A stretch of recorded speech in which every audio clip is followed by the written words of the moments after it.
Good evening. Welcome to the February 25th, 2026 meeting of the Select Board. This open meeting of the Town of Auburn Select Board is being conducted both in person and remotely, consistent with Chapter 107 of the Acts of 2022, which suspends the requirement of the open meeting law to have all meetings in a publicly accessible physical location. Further, all members of public bodies are allowed to participate remotely as long as reasonable public access is afforded so that the public can follow along with the deliberations of the meeting. For the public to join the meeting remotely by telephone, dial 1-408-650-3123 and enter access code 983-263-437. Or the public can join via computer at https meet.goto.com, Auburn Select Board Room. All supporting materials that have been provided to members of this body are available on the town's website. The public is encouraged to follow along using the posted agenda. Please note that this meeting is being recorded by the Auburn Cable Television. Is anyone else recording this meeting? All right, so please stand if you're able for the Pledge of Allegiance. I pledge allegiance to the flag of the United States of America and to the republic for which it stands, one nation, under God, indivisible, with liberty and justice for all. All right, first thing on our agenda is the public comment section. Do we have anyone signed up? We do? Thank you. So we have Mr. Largess. Why don't you come on up? Thank you. Madam Chair, I'd like to reserve my comments until later in the meeting. As things come up, questions for you or... Yeah, we have two public comment periods, one in the beginning and one at the end. Okay, so if we have questions on something during the meeting, am I supposed to take and do a whole list of things and at the end take? You could. Okay, all right, thank you. You're welcome. All right, continuing. No community organizations or presentations of public hearings, departmental items, the town clerk. We're going to have a board vote to allow opt-in early in-person voting for the annual town election to be held on Saturday, May 9th, 2026, from 8 a.m. to 5 p.m. Okay, do we, and I assume that will be here in upstairs or downstairs here? We'll do it in the planning board room like we have in the past. Planning board room, okay. Does anyone have any questions? No questions? Do I hear a motion, please? I'll make a motion to allow opt-in for early in-person voting for the annual town elections to be held on Saturday, May 9th, 2026, from 8 a.m. to 5 p.m. I'll second. Okay, so we have a motion and a second. All in favor? Aye. Opposed? All right, thank you. Thank you. So next we have the DPW. I'm going to talk about designating a couple of individuals as special municipal employees per Mass General Law, Chapter 268A, Section 20, for the purposes of snow removal. Okay, great. Do you want to just tell us about this? Good evening. So we have two employees. One is our new sewer superintendent, assistant DPW director, Peter Boria. That position is typically a special town employee for the purposes of plowing. And then we also have Patrick Montague. He is a former DPW employee. He is now a patrolman at the police department. So if he has some time off, some days off, and if he can fill in at the DPW when, during snowstorms, he was willing to do that. Okay, great. So this is just because you can't have an employee working in basically two departments, correct? Correct. Unless we do this. Okay. Any questions? How, with the patrolman, how is that managed? Like, does he need to provide hours worked or what his schedule is? I would just hate for someone to be doing that and then need to call in and then put a burden on that. So how is that managed, and how do you track time for the other departments? So this would be an on-call basis, basically storm by storm.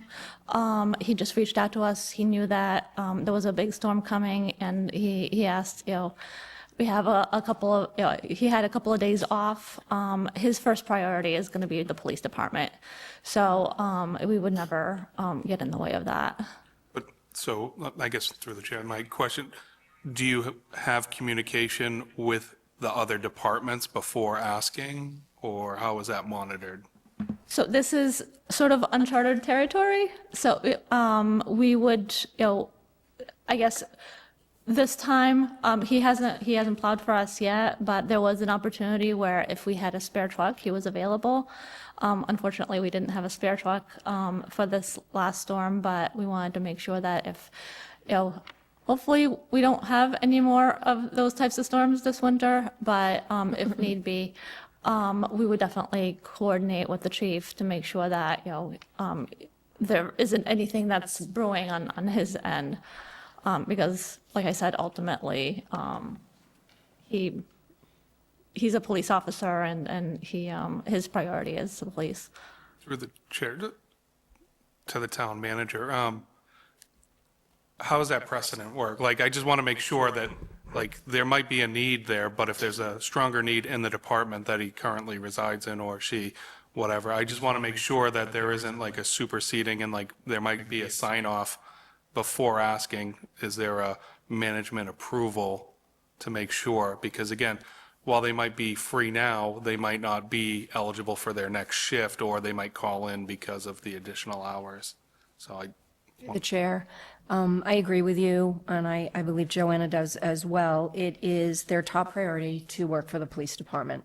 If there becomes an instance where we need somebody and he's available and we have a truck, then we would definitely talk to the chief. We do not want a shift for us to affect any regular shift for a police officer. So that will always be their top priority. We talked about this weekend, sort of just in case. We just want to be safe. If we get people that call in, especially with the last few storms that we've had, we just want to make sure all our I's are dotted and T's are crossed. We may never use him, but if we need him and there's the opportunity and the chief agrees, then we just wanted to get this paperwork done. And I agree with it. I love the willingness. I just want to make sure that other duties aren't going to slide, or the potential for a conflict arises. I want to make sure that's addressed beforehand. Yeah, Madam Chair, if I can just sort of piggyback on what Mr. Chambers, I'm happy that he's available. I'm happy that he has a necessary license. I just want to make sure that we're keeping in mind not just whether he's working for the police department or working for DPW on that shift, but I want to make sure that we don't get into the point where he's working an 8 or 9 hour storm and then going in an hour later for his shift at the police department, because that's going to affect him, his ability to do his law enforcement, from being tired, from being, out all day plowing, especially if it's overnight. So I just want to make sure that we're keeping in mind. I'm supportive of this. I just want to make sure that you're communicating with the chief constantly, and just keep that in mind. Yeah, we will definitely make sure that we do that. He would not have his own plow route. It would just be, filling in. And like the town manager said, that it's, hopefully we don't need him this winter, but in case we do, and it just becomes, that he's available, and that's how the conversation started. He reached out, he had a couple of days off, and said that he was available. Okay, any other questions? Do I hear a motion? So I'll make a motion to designate Peter Boyer as a special municipal employee per Mass General Law, Chapter 268A, Section 20, for the purpose of snow removal. A second. We have a motion and a second. All in favor? Aye. Aye. Opposed? No. And do I hear another motion, please? Make a motion to designate Patrick Montague as a special municipal employee per Mass General Law, Chapter 268A, Section 20, for the purposes of snow removal. Second. So we have a motion and a second. All in favor? Aye. Opposed? No. Okay. Thank you, Joanna. Okay, next in our agenda then, we don't have any proclamations or recognitions, gift acceptances. We are going to vote to reopen the annual town meeting warrant from Wednesday, February 25th at 7 PM through Friday, February 27th at 1 PM to ensure residents affected by the snow event on Monday, February 23rd have the ability to submit their warrant articles. Okay, do I hear a motion? I'll make a motion to reopen the annual town meeting warrant from Wednesday, February 25th, 2026 at 7 PM through Friday, February 27th, 2026 at 1 PM. I'll second.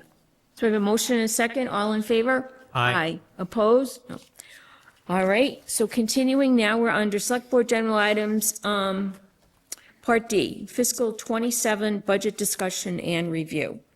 Did you want to say something? Yes. Ms. Vecchio? The chair, if I can, I would just like to brief the board and residents that since last Tuesday when we were here, I did make a few budget changes based on our conversations, and I wanted to let you know that. You've seen the updated documents.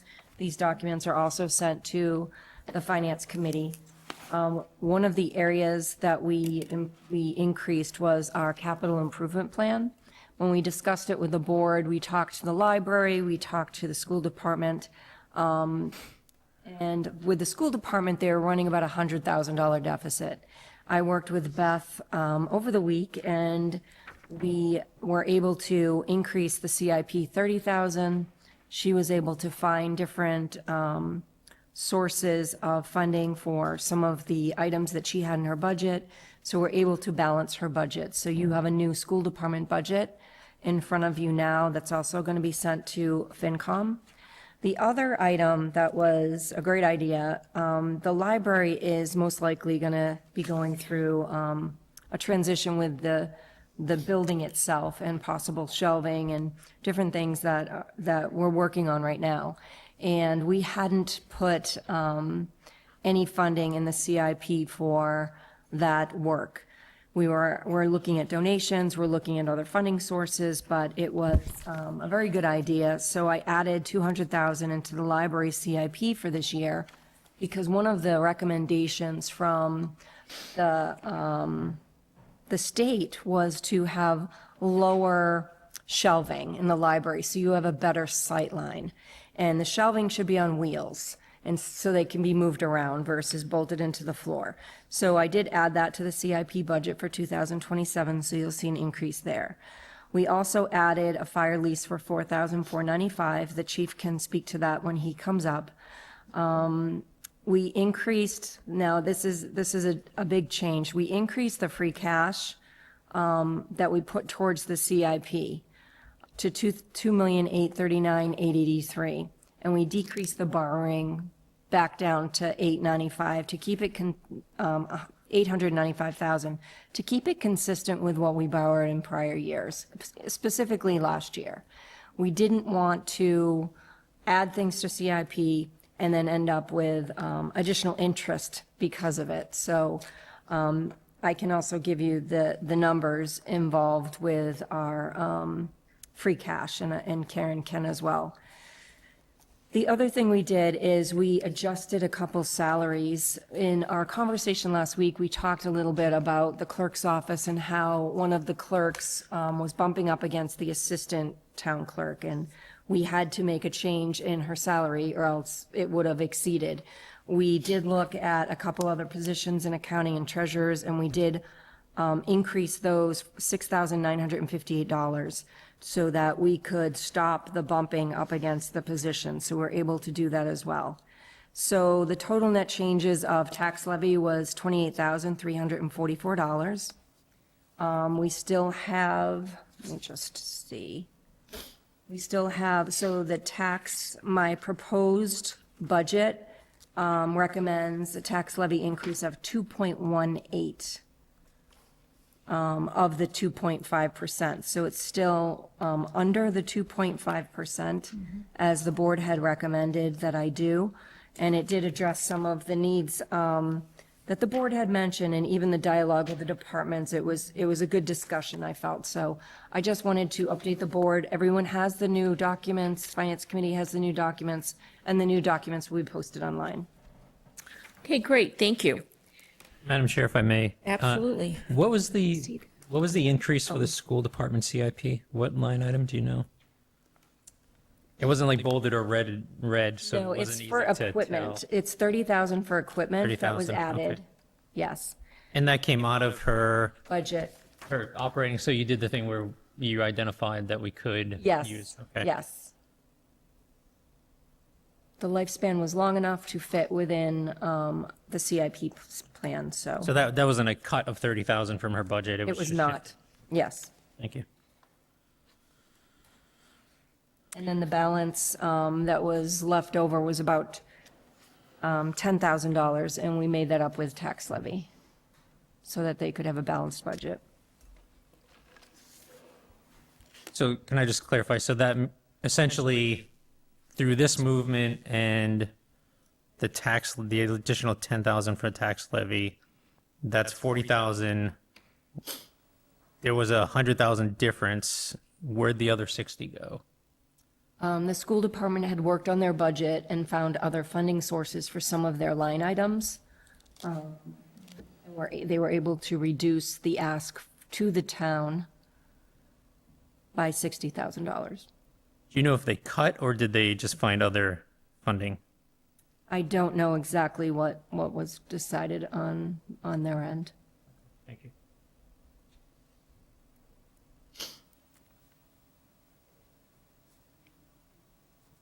Any other questions? Okay, so continuing with our look at the budget, we'll look at the CIPs as we talk to each department. So we have Department 155, Info Technology. Okay, so let's take a look at that budget. Hello. Hi. Mike, thanks for coming. What questions do people have about the technical service budget? Infotech.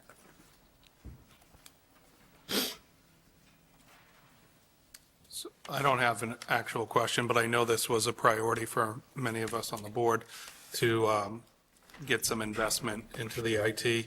So while it's a higher increase than many other departments, I appreciate that this is being funded and invested in. So I'm glad to see, well, maybe not as much as you'd love to have, but it's a step in the right direction in getting us a lot of that much-needed technology as well as maintaining what we have. Thank you.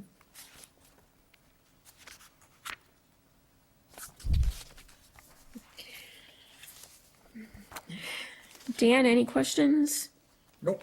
Sarah? No, I do not. Do not, okay. All right, thank you very much. All right, continuing, we're gonna look at the ZBA Zoning Board of Appeals.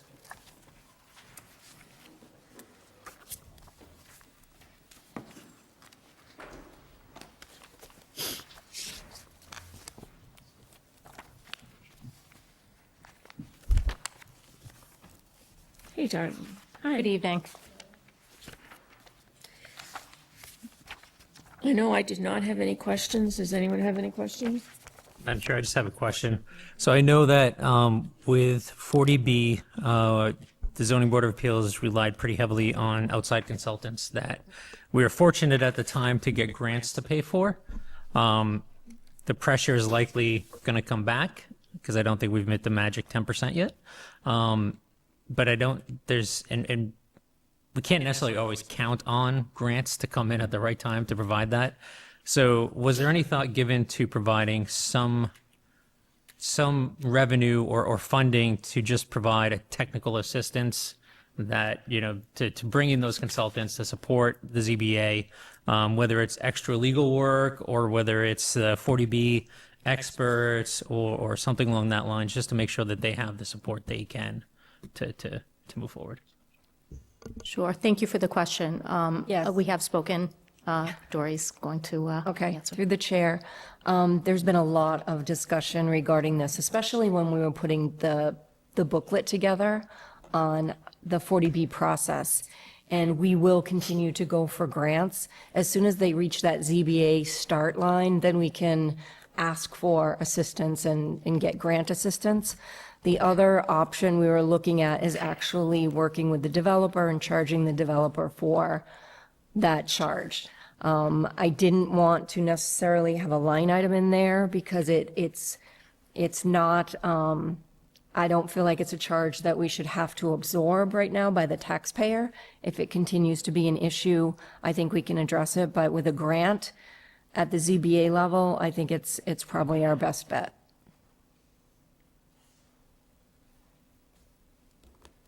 Okay, thank you. Through the chair, I do remember one of the consultants said that it was absolutely part of the process and the developer would have to pay for some of the things. So I think, again, the ZBA, while we're not all experts, has gone through it and has learned a lot.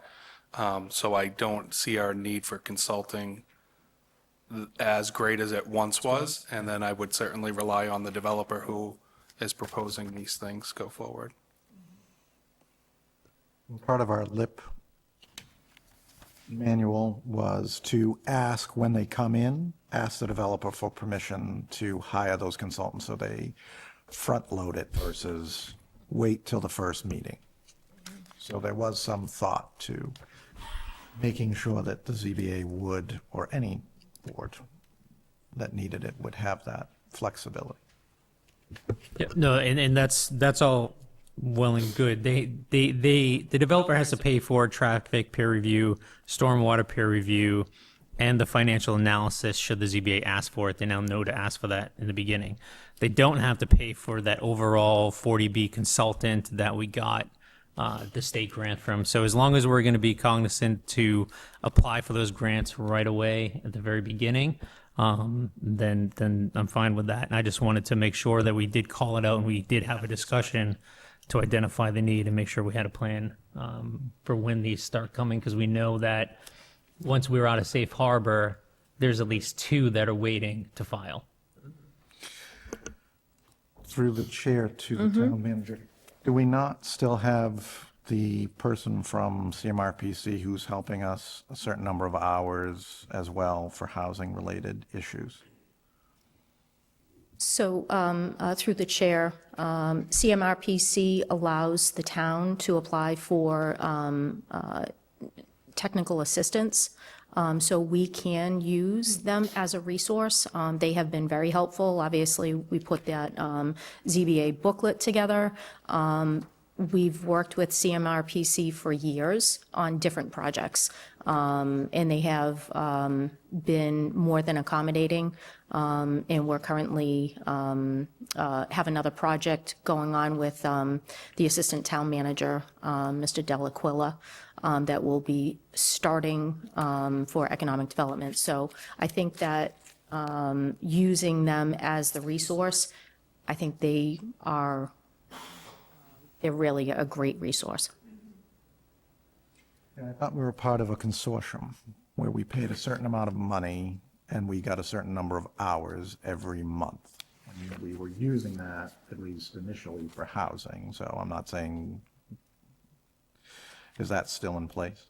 Right, I'm sorry, I think that you are referring to, like, we have a CMRPC annual assessment that we pay for, and that makes it, allows us to be able to utilize their services, so they have an annual assessment. No, that's not what I'm talking about. Oh, No, I think what Ms. Carpenter is talking about, there was a point where we, along with several other towns, through the CMRPC, I believe, were hiring or were putting funds away to hire an employee that dealt with housing, and then we would be getting a certain percentage of hours. And I know that it was vacant for quite a long time. I didn't know if that, I think that's the position you're talking Yeah. about. Okay, I'm sorry, I misunderstood. Yes, so we did have that person, and they were working with us for a certain amount of time. They did attend some of those meetings that you're talking about, and we do pay for that. I think there were, if I had to guess, I think there were about 5 or 6 towns that were part of that housing production, and giving us that sort of expertise. Obviously, there's been some staffing changes, so we can, happy to circle back and provide an update on that. But we can certainly let you know what the status is of that. Sure. Okay. Any other questions, ZBA? Okay, hearing none, let's look at it. Thank you very So much, Darlene. through the chair, can we move up the solid waste and DDIS? You want to do that? Anyone object to that? Darlene's already sitting here, there's no point sending her back and having it Correct. back. So I'll make a motion that we move up section 433 solid waste and section 511 DDIS. I'll second. So we have a motion and a second, all in favor? Aye. Opposed? No. Okay, so the first budget we have to look at, okay, is public health. What questions does anyone have? Madam Chair, I believe solid waste is first. Oh, I beg your pardon, solid waste. Okay, solid waste is first. Darlene, can you tell us about the contract for solid waste? Yeah. Yes, thank you so much.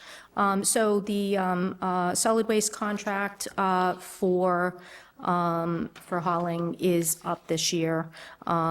We have started the process, as the town manager reported, to work with Casella in discussions. We actually have a meeting scheduled this week to kind of facilitate that discussion. There has been a number of things that have happened over the past several years in the contract, and we have made a lot of improvements to the service. The contract we would be highlighting is going to be really the customer service, making sure service is picked up timely, and if there are misses or any service requests, such as carts being changed out, misses on trash or recycling. We just had this storm that just happened, so as a result of that, there's always some overflow that happens from that. So whenever we have a storm or a weather event, we have a one-day delay, there's always some challenges trying to clean up after something like that. The hauler, we want to make sure that they are responsive, and I can honestly say that they are responsive to our needs. So we have a solid waste and recycling coordinator that is in direct communication with them every day. In addition to that, we do have a part-time clerical support in our department. So we have a clerk that floats from finance and comes up to DDIS to help support in that effort as well. Because obviously, we have a fair amount of service requests that come in daily, so we want to make sure that we're capturing those. So we have good support, I feel, for the solid waste program. We do not typically deal with anything that can't be resolved. And we want to make sure that the service provider that we go with in the next contract is going to be focused on service, making sure things are timely, and obviously cost. I think that everybody probably understands with everything going up, in the cost of service and unknowns of what's happening in the world right now, this proposed budget has a 6% increase in it. And that is, we're hoping that is going to cover what we would have for the new contract. So we want to make sure that that's understood, that there's some flexibility in that, but we're trying to estimate that that is going to cover the cost of the new contract. Thank you. Questions? So, Madam Chair, through you, are we going out to bid, or are we just negotiating with Casella for an extension of the existing contract? I think that through the discussions with the town manager, I know that everything's on the table. So we would like to see what the current vendor can provide, but we're also prepared to pivot and look at other service providers. And do we have, if 6% increase is not enough, given what's going on in the industry, do we have money in the reserve fund? Have we considered money in the reserve fund to make up any differences? The chair, yes, we have. Thank you. I do have a question. So we're negotiating a contract for the collection. Is this also for the disposal? The disposal, we are still in a current contract till the end of 2027. The contract for WIN, it's, I think everybody knows it as Wheelabrator, but it's actually WIN Innovations. And their contract was put in place approximately just about 20 years ago. So that has current, there's a kind of a consortium of municipalities that are looking at that right now and have looked at what the options are to be able to have a new contract. So we are participating in that. There is a team that has regular meetings, and we are part of it so that when they come up with a recommendation, they know that the town of Auburn wants to be included in that. Okay, so this, the solid waste collection line is just for the collection. The collection of trash and recycling, Yep. and also the disposal for recycling, recycling processing. All right. So the recycling processing costs are based on a formula that is, takes into consideration the up and down of the market for what can be recycled and reused. Okay. All right, thank you. You mentioned misses, and I understand what those are, but you also use that in conjunction with the contract. Is the contract going to have any consideration? In other words, so many misses would reduce an amount that we might have to pay? I have seen contracts like that.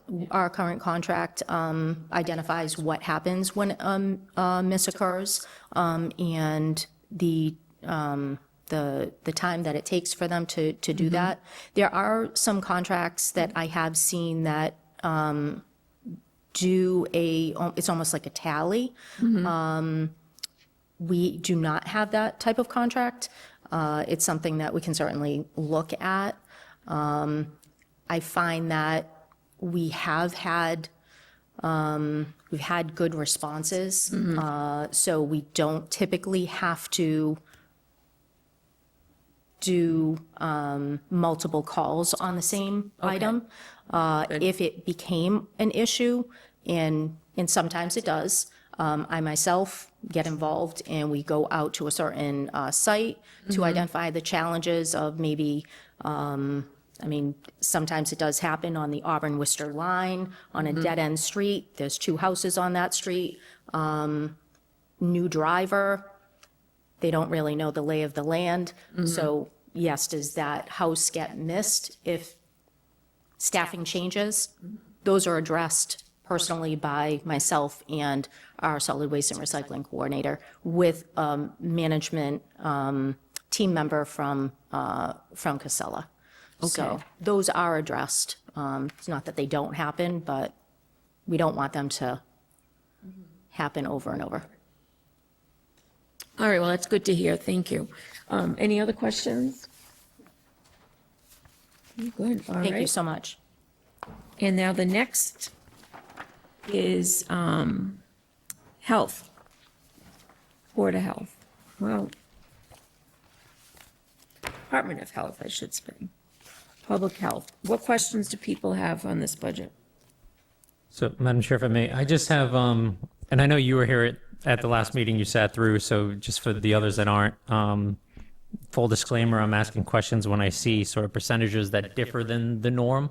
So I just had a question where a lot of the salary increases we're seeing are 2% or 3%. The assistant health director is getting a 5% raise, and I just wanted to know what was the consideration behind that. Sure. Thank you for the question. It is something that I always want to look at overall for all my staff. And I know the directive from the town manager and the CFO was that everybody gets the standard 2%. And if we are fortunate enough, we get the 1% COLA. For this particular position, the employee has gone through the past, I'm going to say year plus, several certifications that have increased her responsibility to be able to do more septic, she did not do septic-related work. Now she's able to. It will take several years to get to a level of experience that she can do it all on her own. But it is the next logical step in her position. And quite honestly, what she's being paid now is low. This position, what I'm proposing for the 5% increase, there are other health-related positions with less responsibility. So she's an assistant health director. Health inspectors in other towns in regional positions with a lot less experience are making more than this. So I feel that this is something that I take your comments and the town manager's comments very seriously. I know that you focus on professional development. I encourage all my staff for training, for conferences. What we can't maybe give in salary, we can give in opportunity for education. And that is exactly what this is. So we have to take a look to make sure that employees want to work for the town, and we have to look at salaries. So this is something that I do feel strongly about. I certainly respect whatever you decide, but I think across the board, you could look at a lot of salaries in our department. Okay, so just to confirm, it was based off of the fact that she's has new certifications. She's doing additional responsibilities as a result, and therefore she's getting more than the typical 2%. Absolutely. Okay, thank you. Thank you. The only other question I have is going in, and as you know, I ask this question of almost every other department. As you just stated, we really did put a big focus on professional development, education of our employees. The education line item is only about half spent so far this year. I think you spent 1,600 of the 3,200. Is there upcoming conferences or meetings they're going to be going to for the rest of the year? I just want to make sure that I don't want any money returned necessarily for education, professional development. I think we want to invest in our employees. And I just want to make sure that across all departments, at least that is being utilized. Yes, thank you. I did hear that from your previous meetings, and we are at about halfway, a little more than halfway in the budget, and we have about half left in that training line item. There are conferences, usually the conferences, we have a big conference that happens in October, November timeframe. It slows down a little bit for the holidays, and then it kicks back up again. So we have several trainings scheduled from now until the end of the year. And I spoke about the assistant health director's position. We also have a health inspector that is fairly new.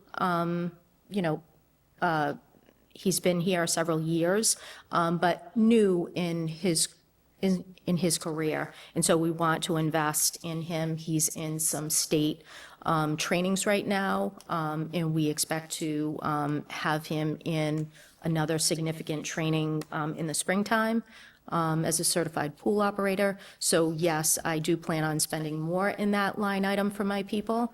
And I appreciate the fact that you want to let the employees get this training. Thank you. Thank you. Any other questions? Okay, so let's continue, thank you. We'll look at the planning and planning and economic development line. What questions do people have? So this is more for the town manager. I know it was talked about last time, so dedicated hours for the assistant town manager role, as well as separating them and where that salary lies. I know there's a large increase in this budget, but is any of that salary allocated back for the assistant role rather than the economic, well, the 12 titles that the assistant has? Through the chair, thank you for the question. It's interesting the way Auburn has budgeted this position, and it does make sense. I was the assistant town manager, HR director, and I was budgeted in the HR office. So it sort of stuck within my area of expertise. That's why I moved this to this budget. It was originally removed, but because of the area of expertise, we put it back in the planning budget. It is definitely, some days will be 10% planning and 90% assistant town manager, and it can be vice versa. We don't have an actual breakdown right now. And I'm not sure even in the future, as we start molding this budget into something even better and more transparent, if we move it to the town manager's budget or not, I'm not really sure, but it will always, at this point, be economic development in addition to the assistant town manager.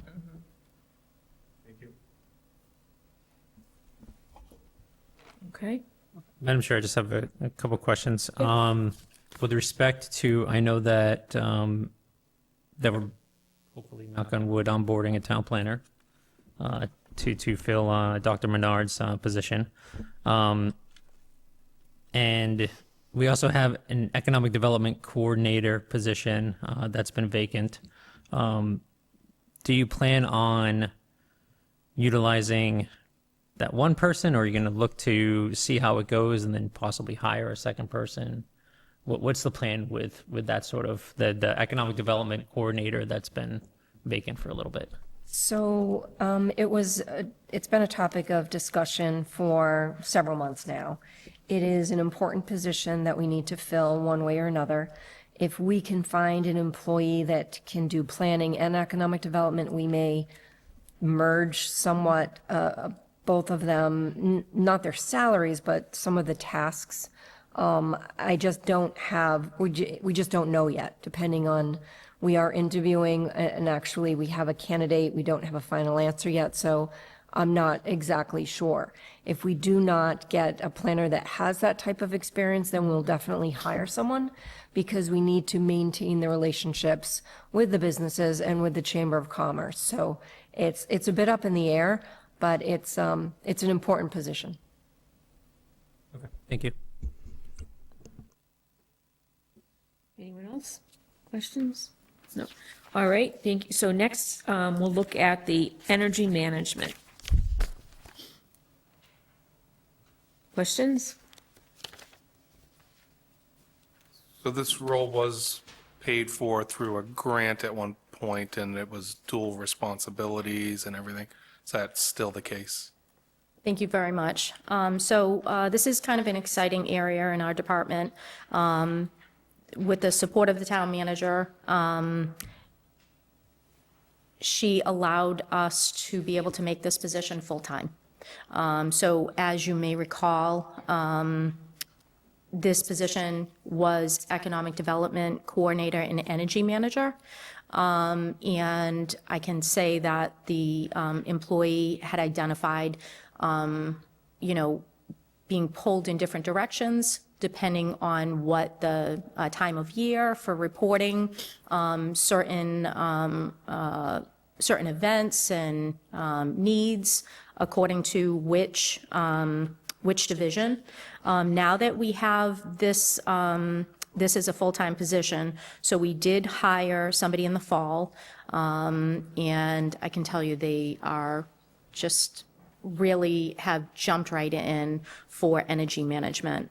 The tax levy portion that you see here is a portion of the salary. So we get a grant for about $35,000 and change each year. We have it for 3 years. We're in the second year of the grant, and it's a portion of the grant, this tax levy, and then the third leg of that is comes from Muni Ag, so municipal aggregation. So it's split up into 3, and this position has already, actually, it might be this week. I think it just finished. We've already had somebody in to assess all the buildings, all the municipal buildings, I'm going to say within the past week, to take a look at all of the utilities, what the fuel consumption is, and looking at what priorities are for HVAC, energy use, energy bills, all of that. We have, I don't know if you saw it, I think it's posted in several places. We actually have, for the first time, we have a community event scheduled tomorrow for residents to be able to bring in like their energy bills and come with energy questions regarding their homes to try to find a better way to save on their energy bills. That was something that was identified a long time ago from this board and from the town manager, that you wanted to see more community events that could help the residents in this area.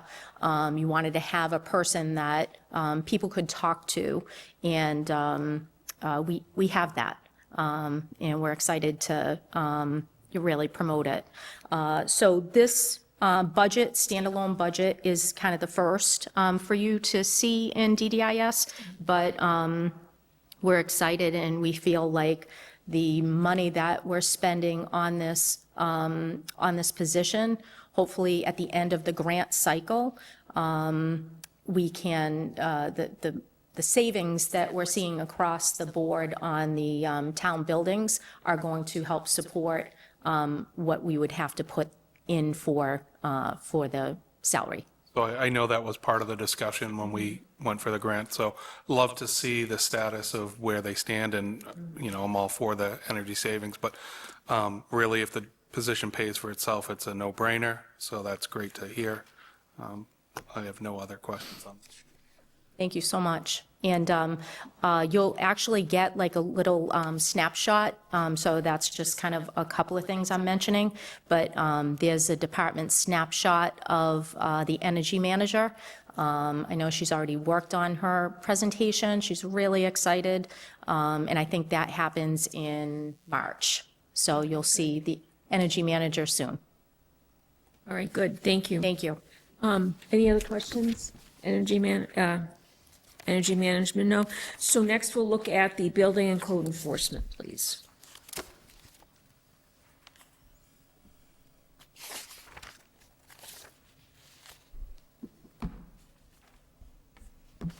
So, Madam Chair, if I may, I'm just going to ask a question and relate it to the discussions this board has had relative to Rockland Road. One of the concerns that we hear from the residents is that there's trucks showing up early morning, Saturdays or Sundays, and there's a need for our building commissioner or our inspector to put their eyes on it. They can't use photos or videos, even though they're time-stamped, submitted by the residents. I see that we have $3,400 in OT available. Has there been discussion with those staff members to, I don't want to say do stakeouts, but we know that there's, based on the residents, that there's certain times and days that this is taking place, to have them use that overtime to come in early, stay late, or come in on a Saturday or come in on a Sunday, so that we can put eyes on that and provide the relief to the residents that they're seeking.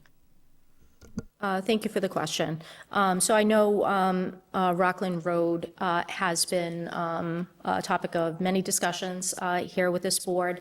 I myself have had discussions with our building team. We have a building commissioner and a building inspector. I can tell you they devote a lot of time for this property and the challenges it has brought about.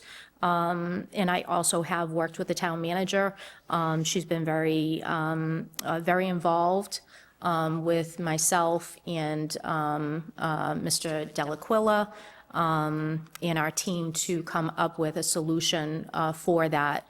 One thing I just want to clarify, the overtime line that you see, that actually is GEU overtime. So that's for the clerk that we have. So we have a DDIS clerk that focuses on building needs, and that's for any meetings that they have to attend. So that overtime line item, I just want to be clear, is not for our staff. So our commissioner and inspector, they are salary positions. It's not an overtime position. We all ebb and flow for the needs of the department. And I can tell you that they have come in early, stayed late, and the solution that we are working towards with Rockland Road involves discussions with, direct discussion from the commissioner with the, I'm going to call them the management team that owns the Rockland Road property, the CFO and on-site management, and they have been informed of the resident concerns. We have a spreadsheet for identifying any complaints that come in. Since the manager has identified the actions that have to take place.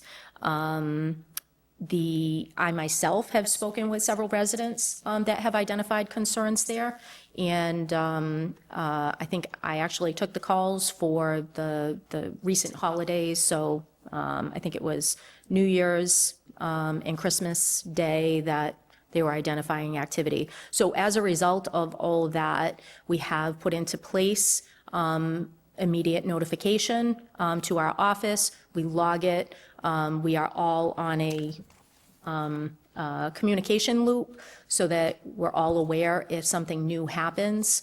And we're working towards identifying a ticketing system. I spoke with the commissioner actually within the past week, and he actually does have a ticket book. The ticket book is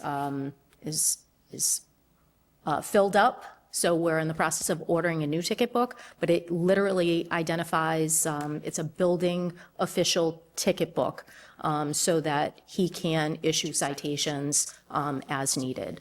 So I did hear the needs of the board. It's not something that our staff is not willing to do the work. Of course, we know everything doesn't happen within the town hall hours. That's not how our department works.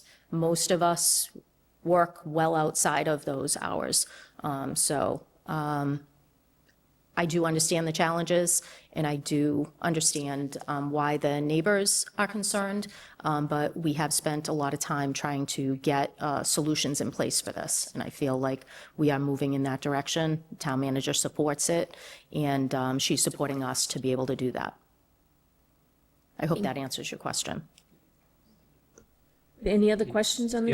The only other question that I have is if somebody can check my math on the FY 2027 roster for the building commissioner. It says it's a 2% increase, but when I did the math, it looks like it was a 7 point something increase. Sorry. So his weekly pay is going from 1776.35 to 1917.11. So it certainly didn't look like a 2%. So there are, go ahead. Sorry. May, through the chair, just looking at the front page, not the roster, it is a 2% raise. If you look at the roster, perhaps there's a calculation error. They're getting 98,110. And it's going Right. up to 100,073. Right. Right. So I'm just, It's 2%.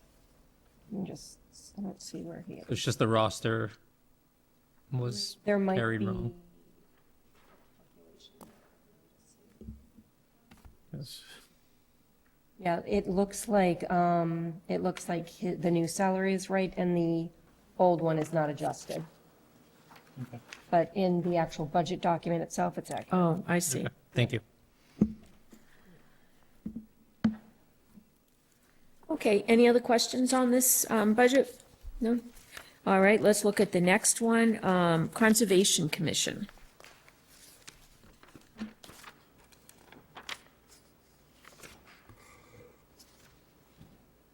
Any questions?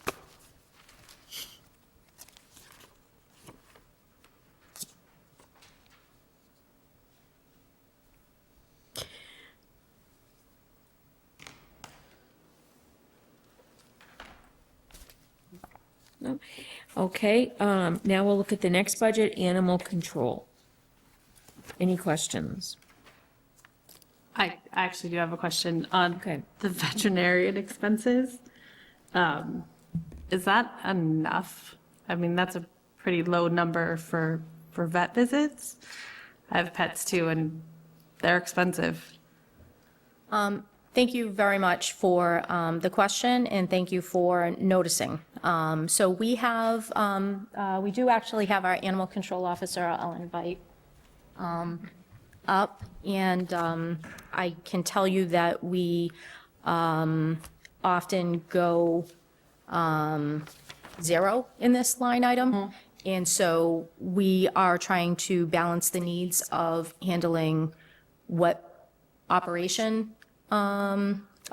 needs with what's actually happening. So, Tanya, can you explain? For a simple answer, no, it's not enough. Last year, I believe I maxed out that line item in one vet visit. I'm sure everybody saw those 3 large, beautiful white dogs we had down at the kennel. When I took them in, they were in very rough shape. So 2 of them, the 2 males, had to go to the vet, and we were already above that with that visit. So it's kind of a little bit of a balancing act of that line with the other lines. And if something's needed at the kennel, sometimes we can't, do everything. I understand everybody's got a budget to follow, so we just get very creative down there. Sure, but does that come at the expense of your education or travel or meeting budget?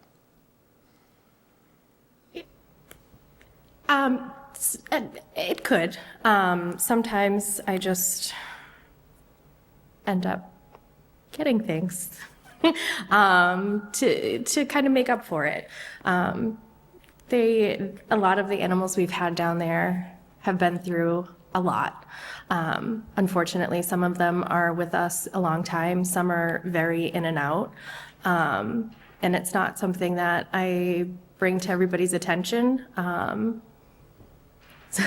But if we're in need, we figure it out. If I may. Oh, no, it's okay. So one of the, what Tanya is explaining are the challenges for handling an animal control budget. I can tell you it's probably one of the one of the most challenging budgets in the department, just because you don't know what you're going to get, and often we are dealing with vet bills that we have to figure out how to pay, and we have to figure out staffing needs, and there's a whole bunch of things that happen within animal control that I can tell you, like, we look at what the previous years have, but literally, like, every year in animal control, I have changed a little bit in the budget. I can also tell you that Dory has been extremely supportive of us. We sat with her in the fall with more challenges, and she helped figure out how we could support this. One of the advantages of DDIS as a whole, it's a lot of different divisions, but because we're all under one DDIS budget, I can tell you, I sweep something else that, if we have a position that's vacant for a period, or if we don't utilize, all the supplies in one budget, I will take that and prioritize it and do a transfer. So I think you've all, obviously the transfers are public. I have to defend those. But I have done transfers from other divisions to put into animal control to cover those costs. So it is a creative way of doing it. It doesn't happen all the time, but I do feel like having that advantage of having DDIS in all of our divisions, everybody understands, like, even in the department, when somebody needs something, we work together to figure out how to fill it. So I hope that gives you, like, a better sense of how we handle unexpected costs. Thank you. Thank you. I do have a question. Is there any way of recouping any of these costs from the animal owners? So yes, when the animal is owned, before pickup, the dogs need to be licensed through the town. Any medical bills that were there have to be paid. Unfortunately, a lot of the time it's animals that are not going back home, animals that come in rough shape, and then we kind of have to work with them. So and the other things we do utilize is we have Tufts Learners Clinic. They do spay and neuters for either low cost or free. So we just did that with that beautiful black shepherd we had down there. We spent a lot of time working with her, getting her back down to decompressing from a very horrific situation. And now she's actually at Worcester Animal Rescue League to find her home. So sometimes it's very easy they can, go to a shelter, a bigger place, and they can get some of the medical care there, which is a very big plus. If other bigger places are full, they do have to stay with us until they are kind of back on their feet. So we try to get creative with where we can put them and all that. All right, thank you. So, Madam Chair, if I may, I know the town manager has been very, very supportive of your budget, because she gave you everything you asked for, unlike some other departments.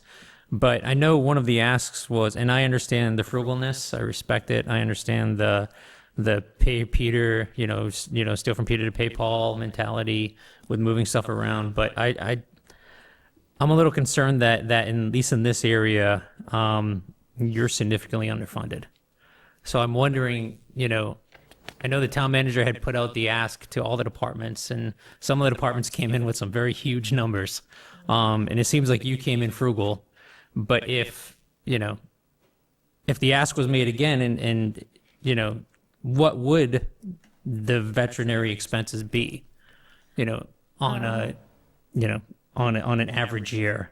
What would the kennel maintenance be on an average year? What would that stuff be on an average year that would, cover you without having to move the shells along fast enough so nobody sees where the ball is? Go ahead. Yep. To the chair, thank you for bringing this up.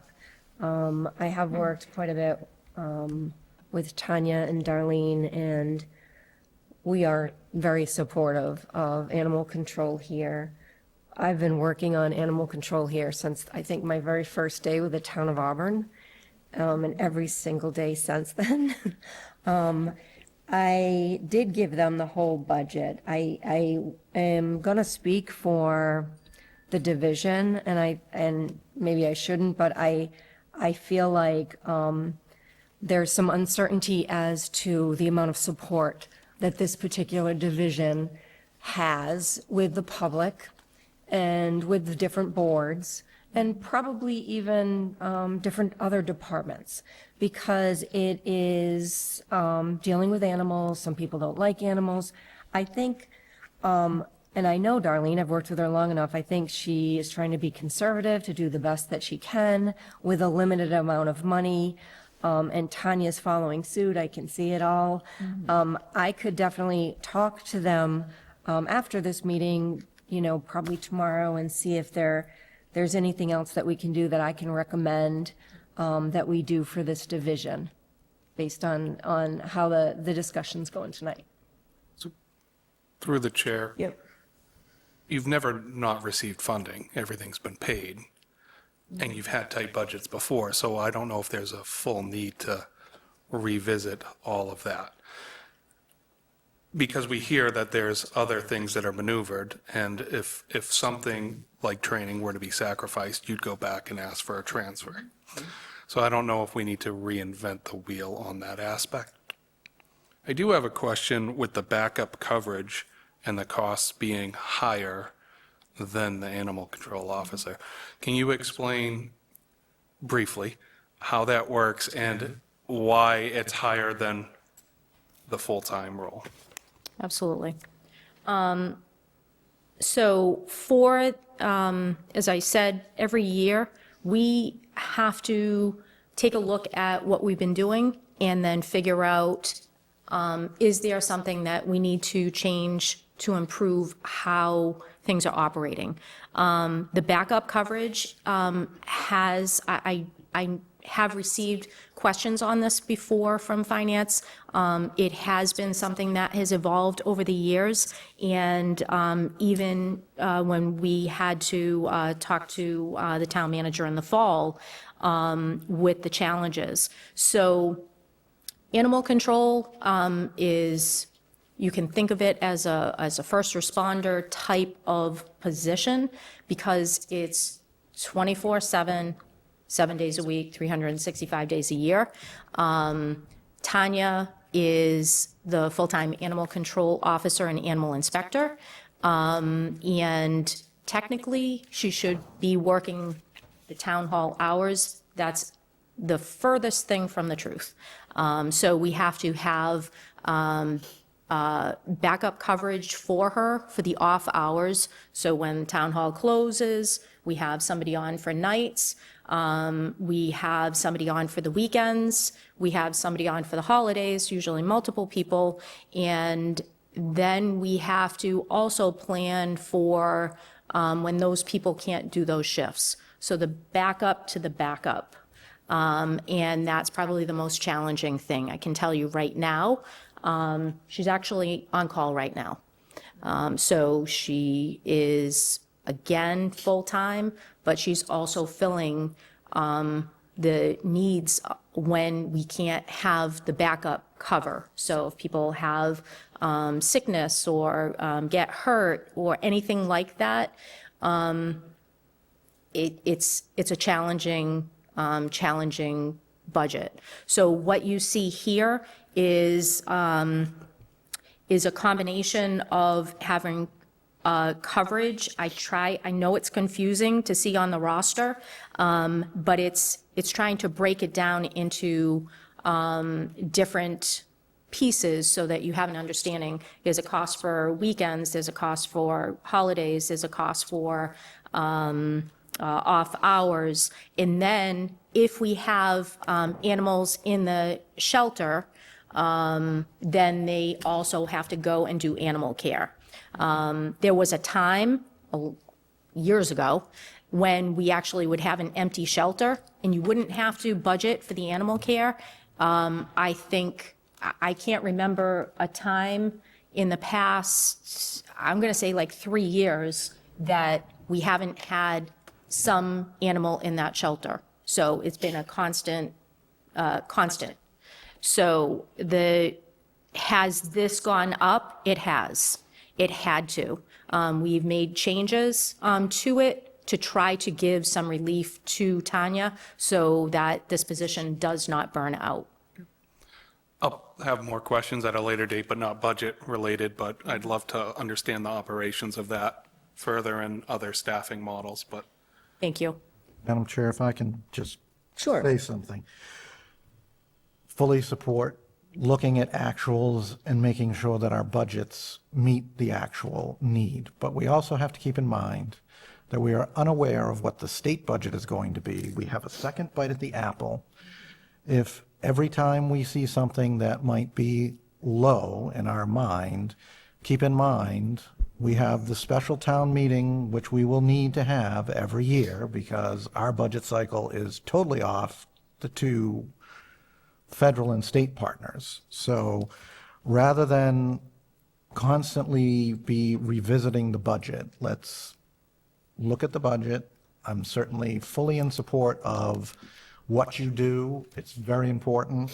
You know, our pets are, as much part of a family as some people's human children. So let's be mindful that we have a second bite at the apple and let's look at it. Give staff time. They've spent a lot of time working on this budget to get it where it is. Let's try and find time over the summer in preparation for the special town meeting to spend some time on budgeting so that we can address some of these shortfalls, but also give staff time to actually, do some of the work.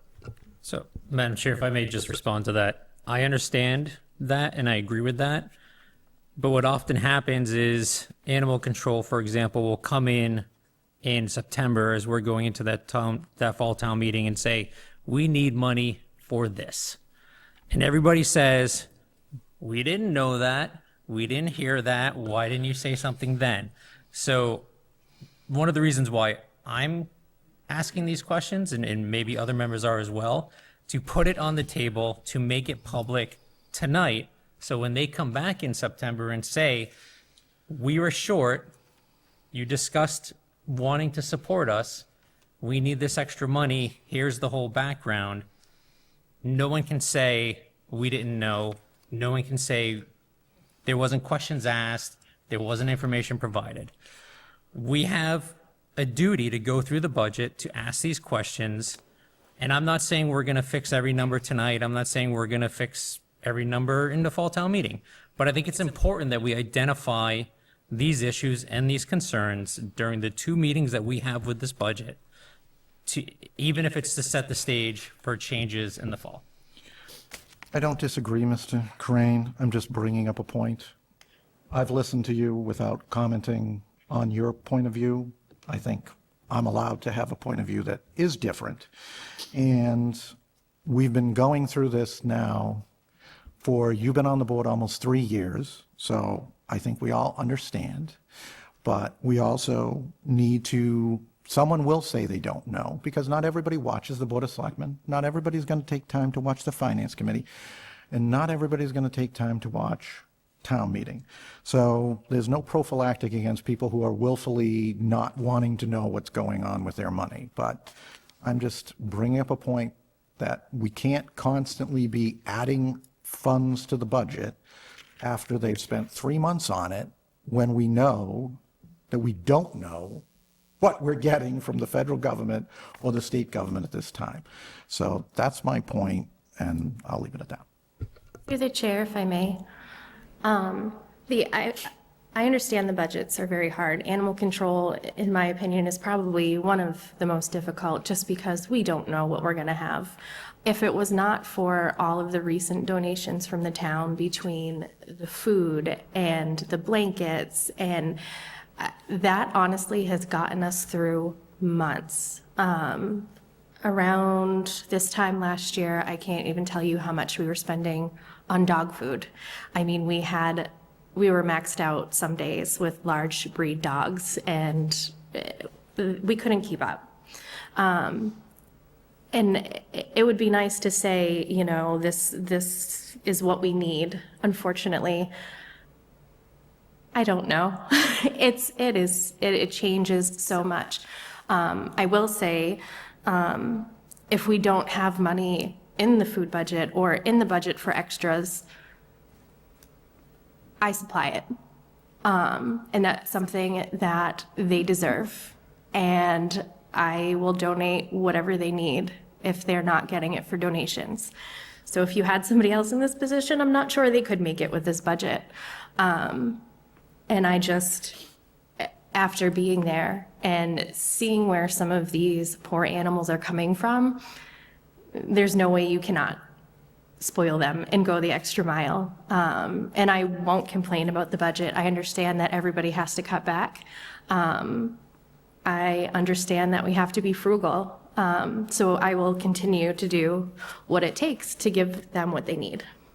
Darlene, did you? Yes, I also want to, I fully support our animal control officer in every single way. But I also don't want her spending her own money. We do have a donation account that we do receive some monetary donations from time to time that you accept at your meetings. So we do utilize that fund as needed as well. So I just wanted to offer that. Thank you. It's nice to hear how generous the people in the town are giving the money, and then also you said supplies and things like that. That's nice. Well, you know, as we've done for many years, we always look at the budget at the special town meeting in the fall, and if there are areas that need extra funds, we adjust and make adjustments at that point. We've done that when we've been here the last 2 years. In my 20 years on the Finance Committee, we always did that too. So that's certainly an option. We can make sure we take a look at the veterinary line, any other lines, and see if they need adjusting at the fall town meeting. Thank you. Any other questions? Yeah, through the town manager, can you revisit animal control? Because I don't think the animal control officer should be spending her own money to take care of animals in the town. Through the chair, I agree, and I will. Thank you. Thank you for your support. Thank you. All right, that's it for DDIs. Thank you very much. The next, appreciate you coming up. The next is the, let's go back to Fire Rescue Department. Chief Coleman and Deputy Chief Johnson.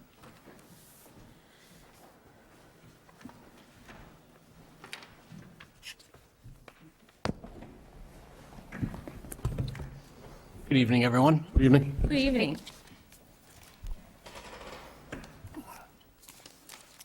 Okay, so what questions do people, well, we want to look at the CIP first. Let's try that.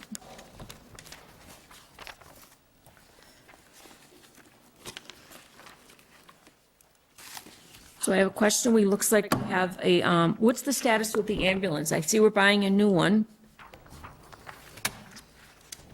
Yes, that is correct. We have one ambulance slated in the Capitol Okay, to come. It's already been ordered okay. at this point. They take 3 years. We ordered it 3 years ago. 3 years. All right. So, and we've been saving money in the ambulance receipts to put them aside, so we're paying solely with ambulance receipts. Correct. It's 100% out of ambulance receipts. Currently, the balance is about 4.2 million in that account. Okay. And do we, all right, and we pretty much clear that out except for, at town meeting, except for what we're paying for the, what we're setting aside for the ambulance, correct, or do we not? We always keep a little bit aside. Okay. For capital expenses, some unknowns with the ambulance, but we used a lot of it towards the budget. Okay, thank you. Are we retiring an ambulance now then too, when we get the new one? Correct. There will be an ambulance that will be sent to auction when it's done, when it comes Okay. in. Thank you. We have it scheduled to come in December of '27. For 27. Okay. Through the chair, what's the life expectancy of an ambulance? Is it based solely on miles, or is there 10 years? Generally, the most we use them for is between 9 and 12 years, depending on how they go. We try to get 12 out of them.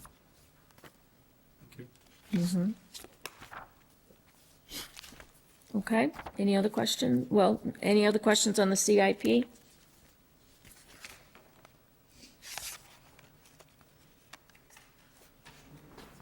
Okay, you want to look at the budget then?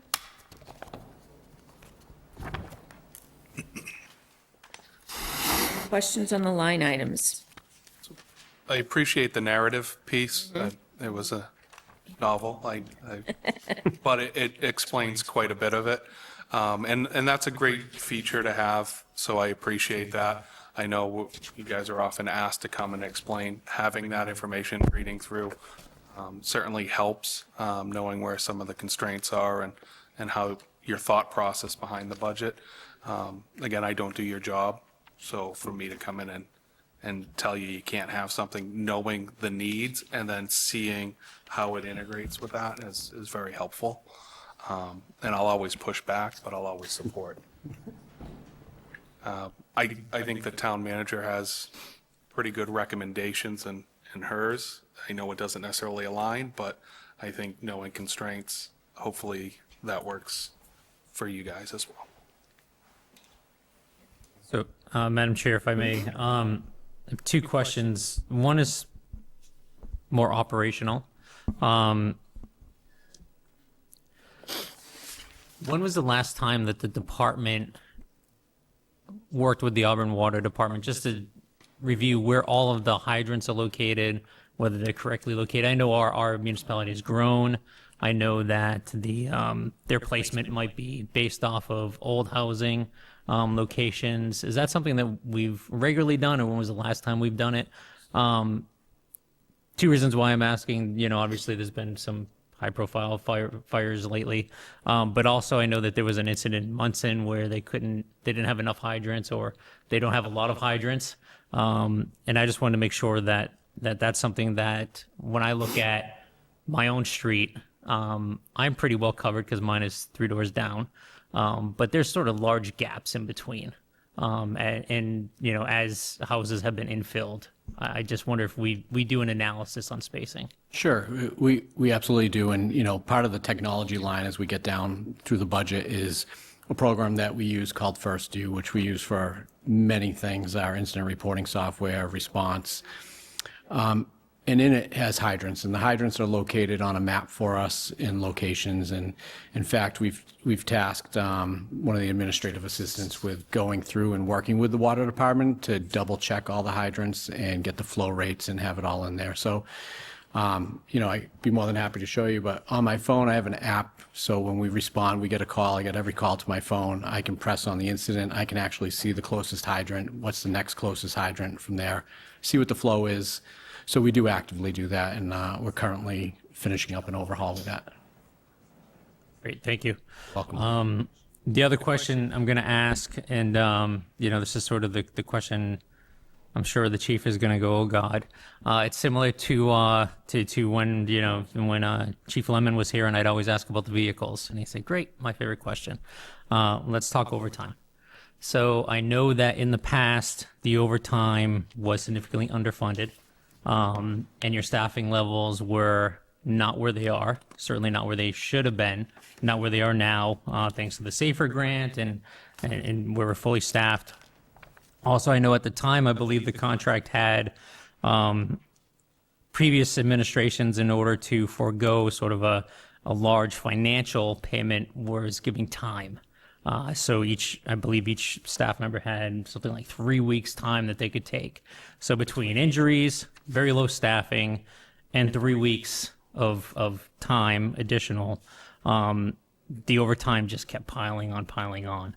I know when I reviewed the SAFER, the package that the chief had prepared for the SAFER grant, one of the selling points, shall I say, is that because we would be fully staffed, there was now a wiggle room where you could lose, I think it was like 2 or 3, and don't quote me on the numbers, you know them better than I do, 2 or 3 members per shift before you'd have to, based on agreements on minimum staffing, before you would have to fill an overtime shift. Additionally, I know that, or I believe, and correct me if I'm wrong, the town manager, is that the new contract removed or took away that 3 weeks. We sort of made up financially that, and they no longer have that 3 week. That is correct. So my question is that with all of these coming to fruition, this will be the first fiscal year that we have proper staffing levels above the minimum staffing. We have the removal of the 3 weeks. Is there, I know you actually asked for OT to go up to 900,000. The town manager held it at 600,000. I'm wondering why we can't start realizing the reduction now from that 600,000 down to like 500,000 to start, and go from there. So through the chair, over time, we know that it's a sensitive subject. It's something over the years that we've come back and forth to the Finance Committee, and we've done many transfers. And the chief, I know he addressed this in a meeting in regards to the SAFERs, and it was asked whether or not there would be a positive effect on our overtime budget and seeing a decrease due to the impact of the new staffing and the increased staffing. And he said, yes, I think there will be, and he believes that there'd be a positive impact on overtime. And what he meant by that is meaning that it would decrease the ask that we were looking for, because each year we've come back over and over to it. And as you know, the funding for our overtime has been very low over the years, and that took a long time to get us to where we are, and we're very appreciative between your support and the Finance Committee support to get us where we are. However, I believe you guys are aware of the overtime study that we did do, mixed with many communities across the state, and looking at communities with our call volume, communities with our size department, our staffing, our budget altogether. And when you look at that study, it really irons it out and shows that their budget was 900,000 with a 1.1 really is what they actually spent in it. And now, by no means are we looking at that, but I don't believe that you're going to actually see us decreased from the 600,000. From that, we're going to stick within the budget, and we're going to try our best to stay within the 600,000. We understand that budgets have constraints, and we're doing the best we can. And with the increased staffing, we do have the wiggle room as far as allowing people off now. Their shift minimum is 9. So that allows us to have a total of 4 people off before it creates overtime. And when I say that, the 4 people off with overtime, it depends. If it was a mix of supervisors, then it may be less than that, because we do have to maintain supervisors on the shift. But ultimately, when we look at the percentage of departments across the state and how overtime is kind of factored, and they look and they strive for 15% of the firefighter line item.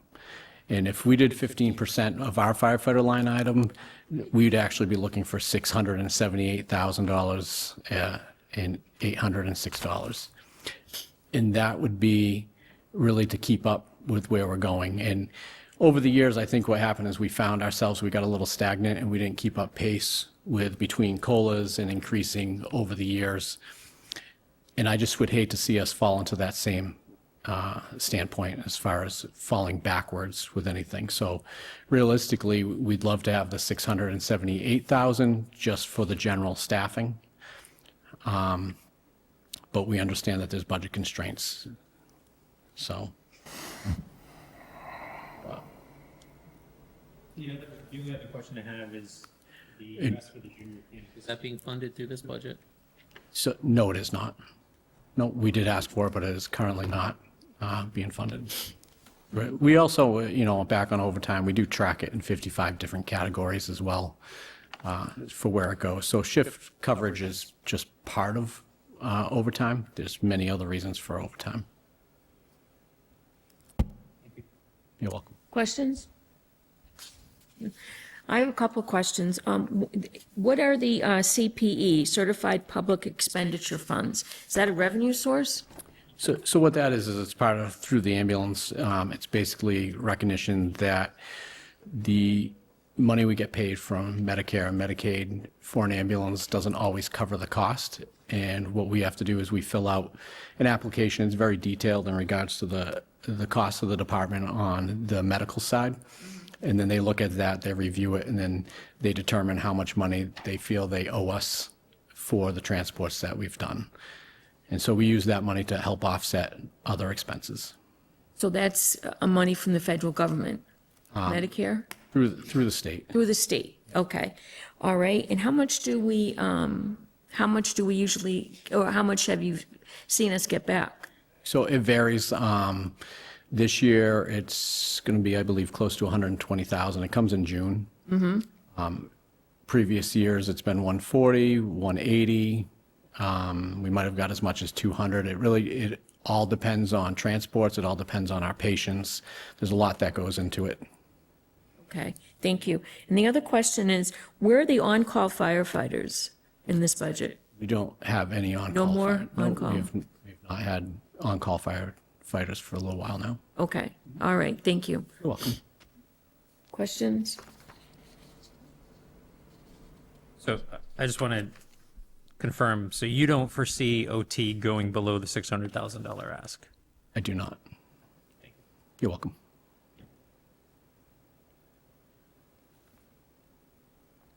Okay, any questions? All right, hearing none, let's continue on to emergency management.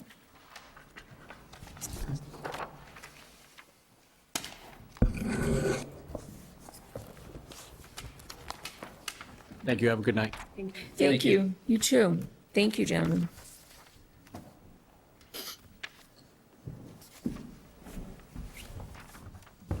Good evening. Evening. Okay, what questions do we have?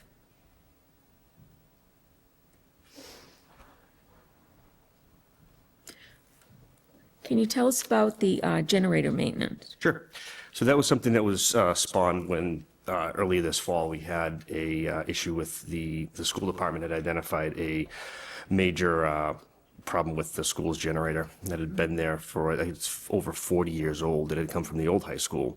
They had been doing the maintenance for that, and Mr. Gregoire, who has subject matter expert in generators and building maintenance, had identified that the way it was being handled could have been handled better, and they brought a company in, and it was over $7,000 for just that one repair, that one time.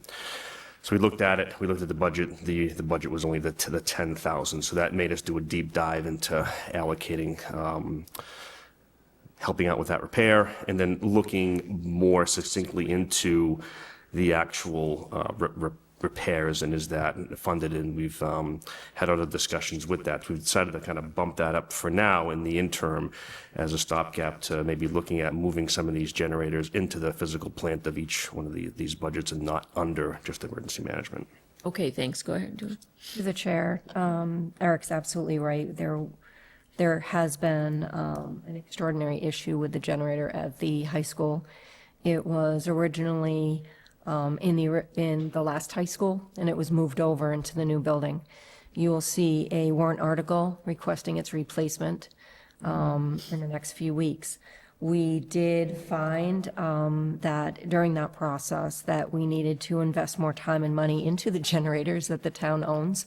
So in our discussion, we have decided to increase that line item, make sure our generators are on a maintenance plan so that we can maintain them appropriately.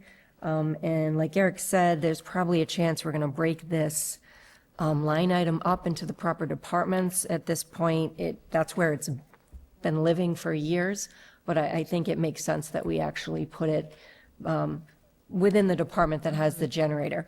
So that is the increase from 5,000 to 15,000. That's pretty much why we did the increase. Thank you. How many generators do we maintain? It's over 20 of the smaller to medium size, but then you also have the very large ones at the school buildings, town hall here, which have major phases, which are outside of the mechanics' ability to fully load test and really get into these machines. And who inspects them? Do we do it, or do we have a service do it? Currently, we're doing it now through the fire department's mechanic, Yep. runs the maintenance on those. Thank you. Questions? No other questions? All right. Thank you very much, Thank you. Eric. Thank you all. Thank you. Okay. All right. So, moving on in our budgets, the next budget to look at is DPW.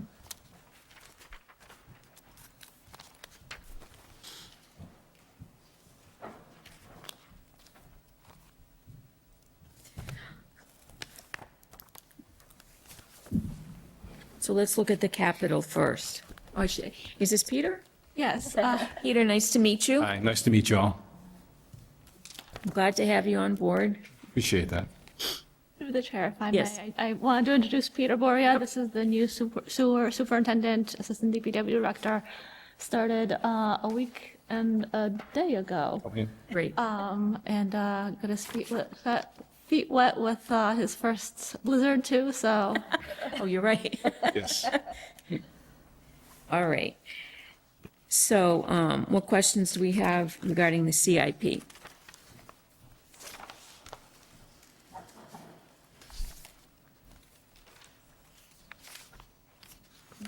I have a lot, so I don't know if somebody else wants to go first. Go right ahead. Yeah, you can go ahead, that's fine. So I'm happy to see on here, setting aside under engineering, the 100,000 for dam improvements. My question is that, if I remember right from the Fuss and O'Neill report, the high end was 158,000 planning level cost estimates, and they put that disclaimer in there that that was not engineer's estimate. It is not construction. It's going to be higher most likely. Is the 100,000 going to cover and achieve everything the Fuss and O'Neill report said we need to do to Eddy Dam in order to keep it in the, I think it was the fair condition is what it was rated? Or does this need to get bumped up in order to meet the needs of the dam? Sure. So through the chair, the way that I approached the dam CIP item was I looked at all the dams throughout town, and I looked at basically the average cost of it and split it up into the 5-year CIP, just so that we weren't hit with a huge cost all at once.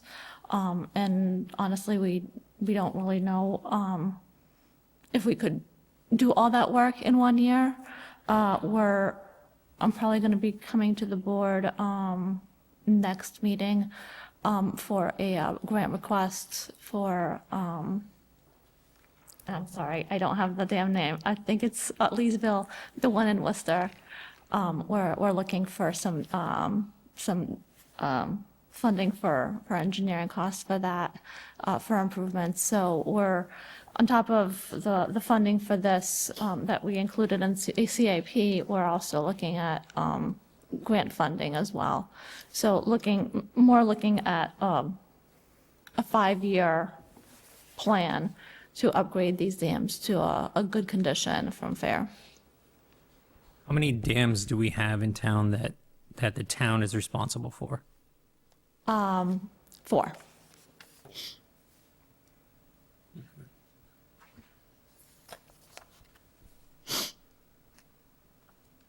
So we're dividing up the 4 over the next 5 years. We know the report from Eddie Dam. I just want to, there's been a lot of focus on Eddie Dam. We have the report. They've laid out what's needed.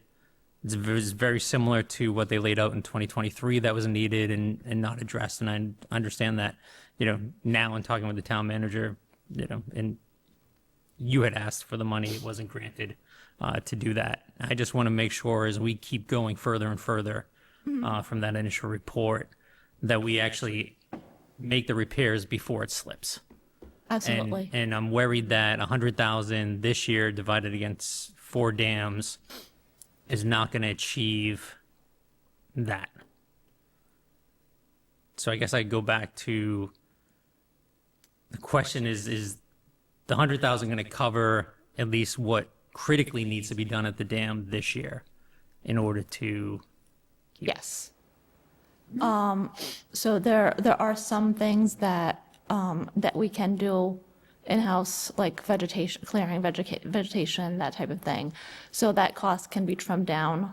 But the overall concern that we've been talking about with Eddie Pond was the seepage.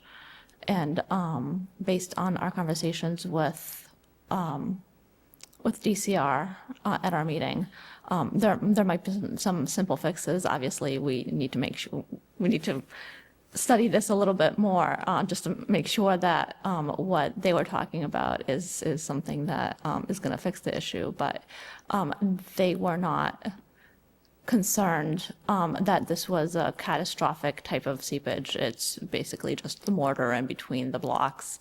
So I do believe that will cover Eddie Pond. I'm hoping that there will be some funding available for the other dams as well. Thank you. To Mr. Carpenter's point earlier, I guess I would just ask that you watch this in fall town meeting if it needs to be increased, that we sort of put a focus on that and make sure that we're taking care of this. Thank you. Thank you. The other is, my favorite topic, roadway improvements. I see that we have, correct me if I'm wrong, not included in this budget is I think it's 1.174 million for Chapter 90 that we're getting. I think we're going to be in year 2 of the 5-year governor's plan. Not going to wood, it stays that way. We're putting in 650,000 in this budget for roadway in the capital. I know that previously we had what was referred to as a 20-year plan based on cost increases, et cetera. That has slipped significantly. I think in FY20 we did 4.4 miles of roads. I think the last year we did 1.12 or 1.2 about. Will the 1.174 plus the 650,000 get us back to that 15 to 20 year plan? Because full disclosure, I don't think it's going to. I think that you guys need more money invested in roadways, quite frankly. And I know our free cash is high based on DLS. And I'd like to see this bumped up significantly because I know the roadways that you have projected to tackle this year are major roadways. I believe it was Auburn Street, Church, South. And I'm going to bring up my favorite road, not so favorite road, Otis Street. It is the worst condition road based on your index, and it has slipped. I don't know if you've driven over it lately. I know it was done 12 years ago. It looks like at that time it was a mill and overlay that was done, because if you look at the all of the deficiencies in the road today, and you go back to 12 years ago using Google Earth images, they're all the same. So clearly the under wasn't addressed. They've all come back up in 12 years on a mill and overlay on our street with no drainage, water coming off the hill and then going in either way, and then also going to the residents. Several neighbors have reached out to me. I'd like to see us bump up this number significantly, give you the tools and the finances you need to get us back to that, and to address, quite frankly, Otis Street again. I know there's drainage issues. I know it needs, to be looked at, but I don't think it can go any longer. There's literally chunks of the road coming out, and they're washing down the Pinehurst. They're washing onto people's yards. It really needs to be addressed. So the 650, where did that sort of come from? Where'd that? So, through the chair, my request included an increase in funding in several items, including the annual budget as well as the CIP. So that's where I pulled all that money together to get us to basically a 4.5 mile a year plan.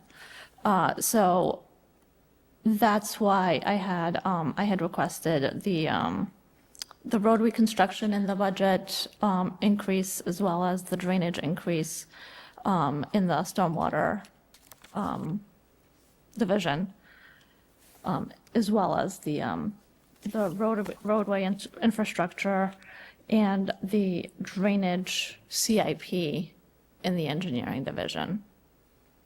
So So we're you were looking at was the 650 in the CIP roadway improvement under highway division, plus the 625 that you put in your operating budget under roadway reconstruction as well. Both of those, not one or the other. You were looking at having both of those on hand, plus the chapter 90. I believe, I'm not sure if my CIP, I'm not sure if that was also bumped after my initial request, because I know that there was also just a discussion about moving some of the budget numbers into CIP. The FY 2027 original, is that the original department ask? And then the revised became 650 because you moved the money from the operating over to the capital? That is correct. So you would ask for 120 in roadway improvement plus 625 in the CIP roadway reconstruction. So I had bumped up the roadway improvement and the drainage. Originally was the 120. I'm just not sure if that was the original request, the FY '27 revised. I guess I'll just say that town manager is giving you 650,000. I think we should be giving you, quite frankly, about another 500,000. To do not just, the additional streets, but also to look at doing a permanent patch program so that those streets don't fall off. I'm just gonna put this out there. I'm not advocating you do it on my street. Hampton Street is a good example where it was paved not too long ago.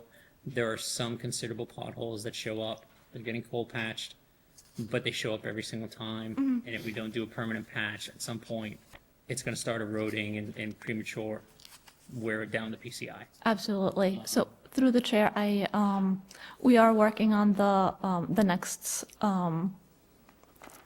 contract. It's usually a 3-year contract, and we are including permanent patch in that contract just for that reason. So thank you. I guess I want to make sure you have all the money you need to do it, is the best way of saying this. So I apologize. I know that there was some shifting around in between the annual budget and the CIP. And I can revisit those numbers as well. Yeah, sure. If I may, the departmental request for road reconstruction was 625.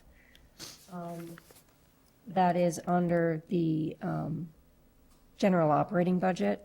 I reduced that to 150 for the general operating budget, and I brought over 650,000 for the CIP. So it's actually a bit more than what was requested.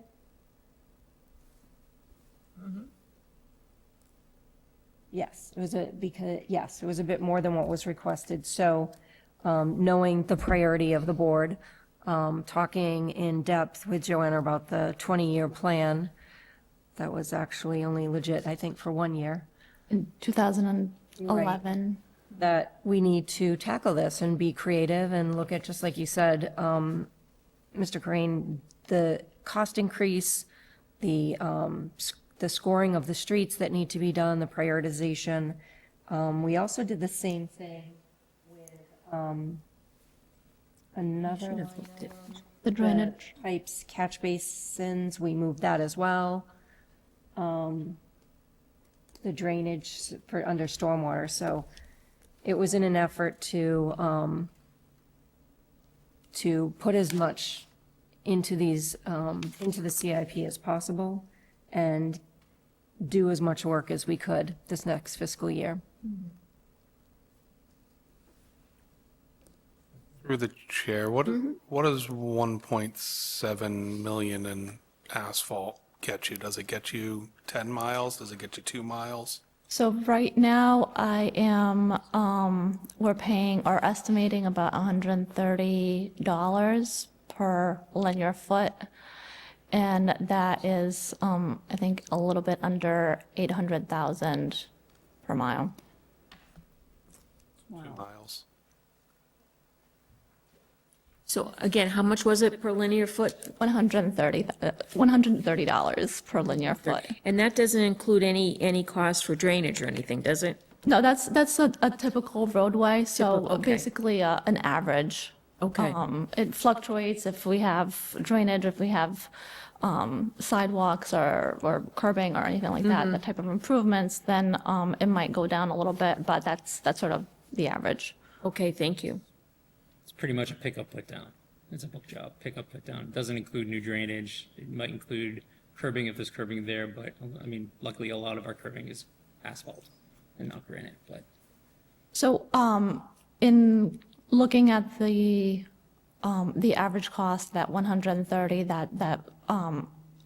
that was what we had paid for the last contract.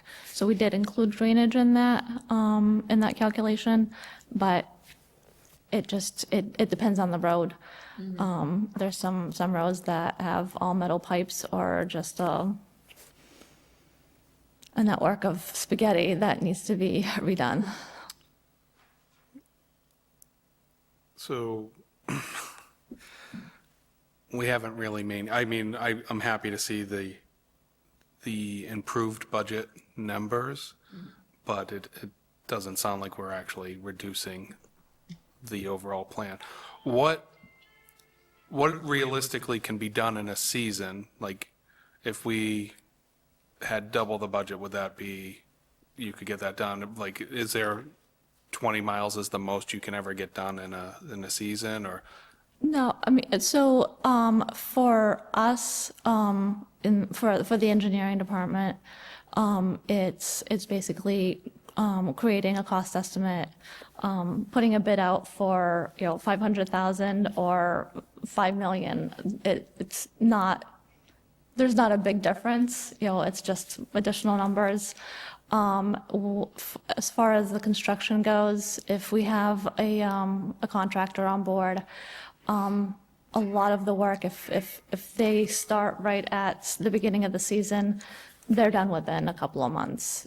They can go pretty fast once they get into town. So we're limited by the budget more so than any other constraints. No, and I think you've been constrained many years, which is why the roads are probably in disrepair. I don't think we can take it all in 1 year. I like the increase, and I want to make sure we're making improvements, but 2 miles a year is not going to get us where we need to be. I mean, I'd like to get us back to 4 miles a year, quite frankly. And I think. I don't have the money for that, so I'm not going to volunteer. Well, no, I mean, it's the, we're at 2 miles on what we're giving. I'm not saying take it out of your own pocket, but we certainly, again, have free cash that we could get closer to that. But it's, the roads are getting worse and worse, and it's because we're not investing the money. And for every dollar we shortchange today, it grows exponentially. And I can send you reports, I can send you studies, I can send you the calculations.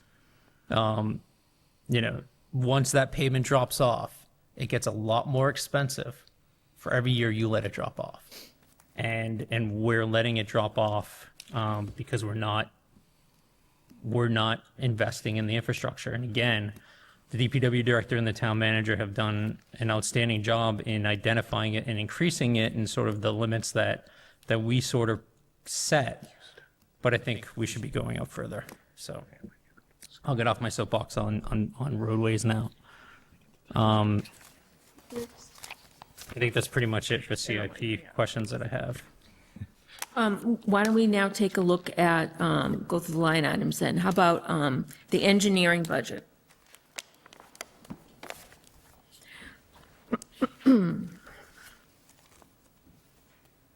So I just have a question on road reconstruction. You left 150,000 in there in the operating. Is that for, I'm going to go back to sort of sidewalks. I know I said I was done with CIP, but I'm going to work sidewalks into this. Is that I know that we've had to spend the sidewalk money that we had initially planned for construction on survey and design for Bryn Mawr instead. Is this 150 left in the operating budget because it's imagined to be used for consulting fees, or did we not factor that in? So this was not really, we weren't planning on using that specifically for sidewalk.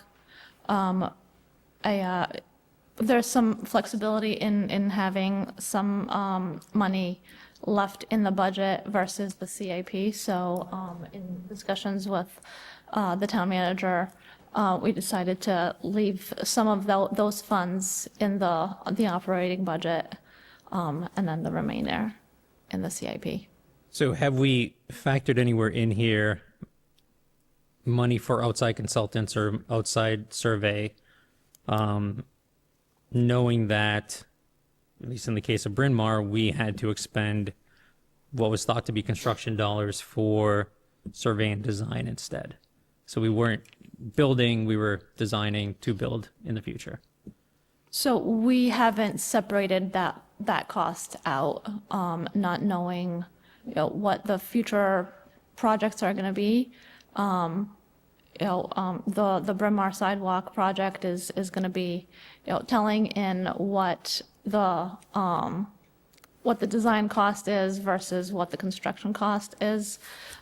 Typically, it's 10 to 20%. I'm hoping that that's not the case, but we'll see this spring.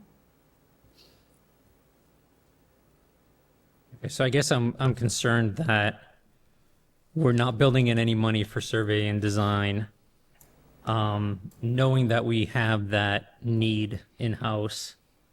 And instead we are utilizing, again, what is a shortfall of money for the roadway and an even bigger shortfall of money for sidewalk to expend on that. So we're getting even less done now for sidewalks. So I just want to put that out there that, we're 3 years into asking for Bryn Mawr to be constructed and still not constructed.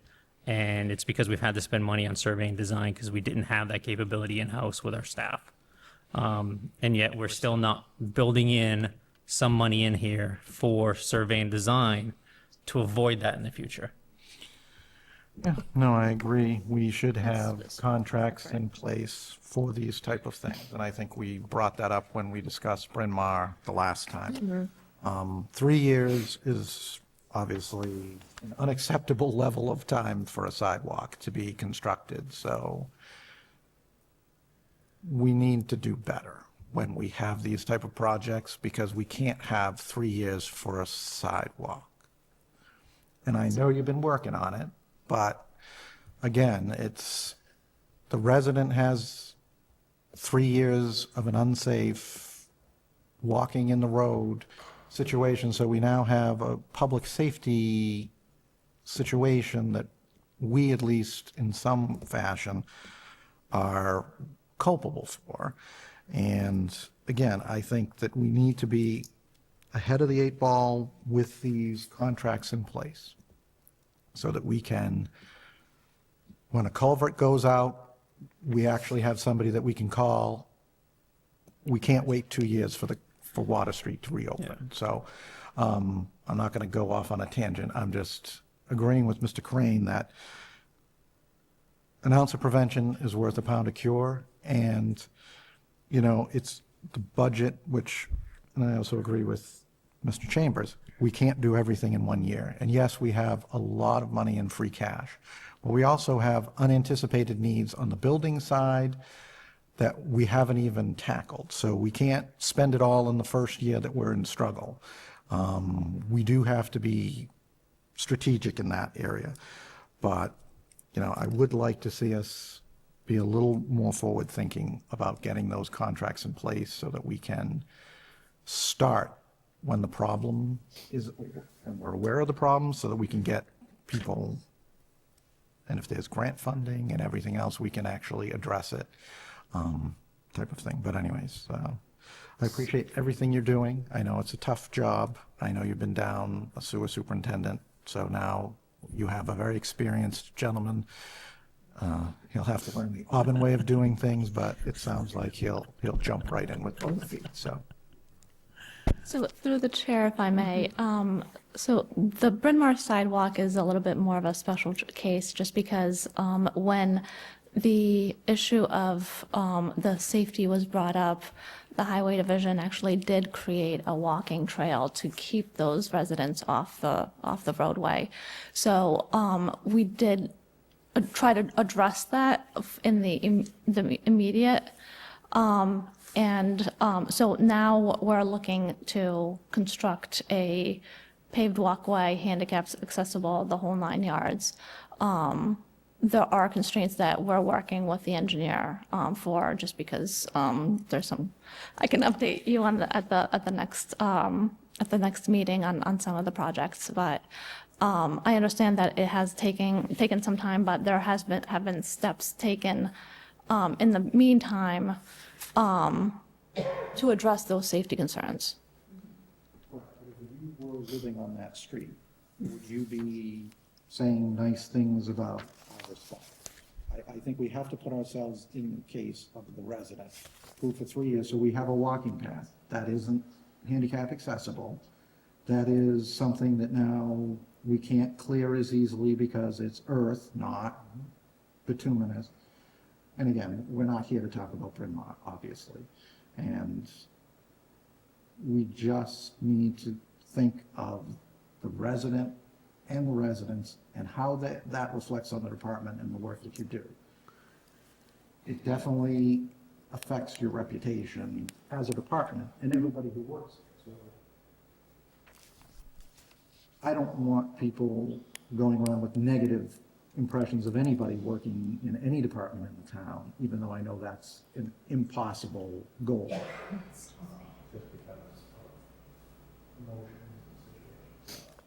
3 years under any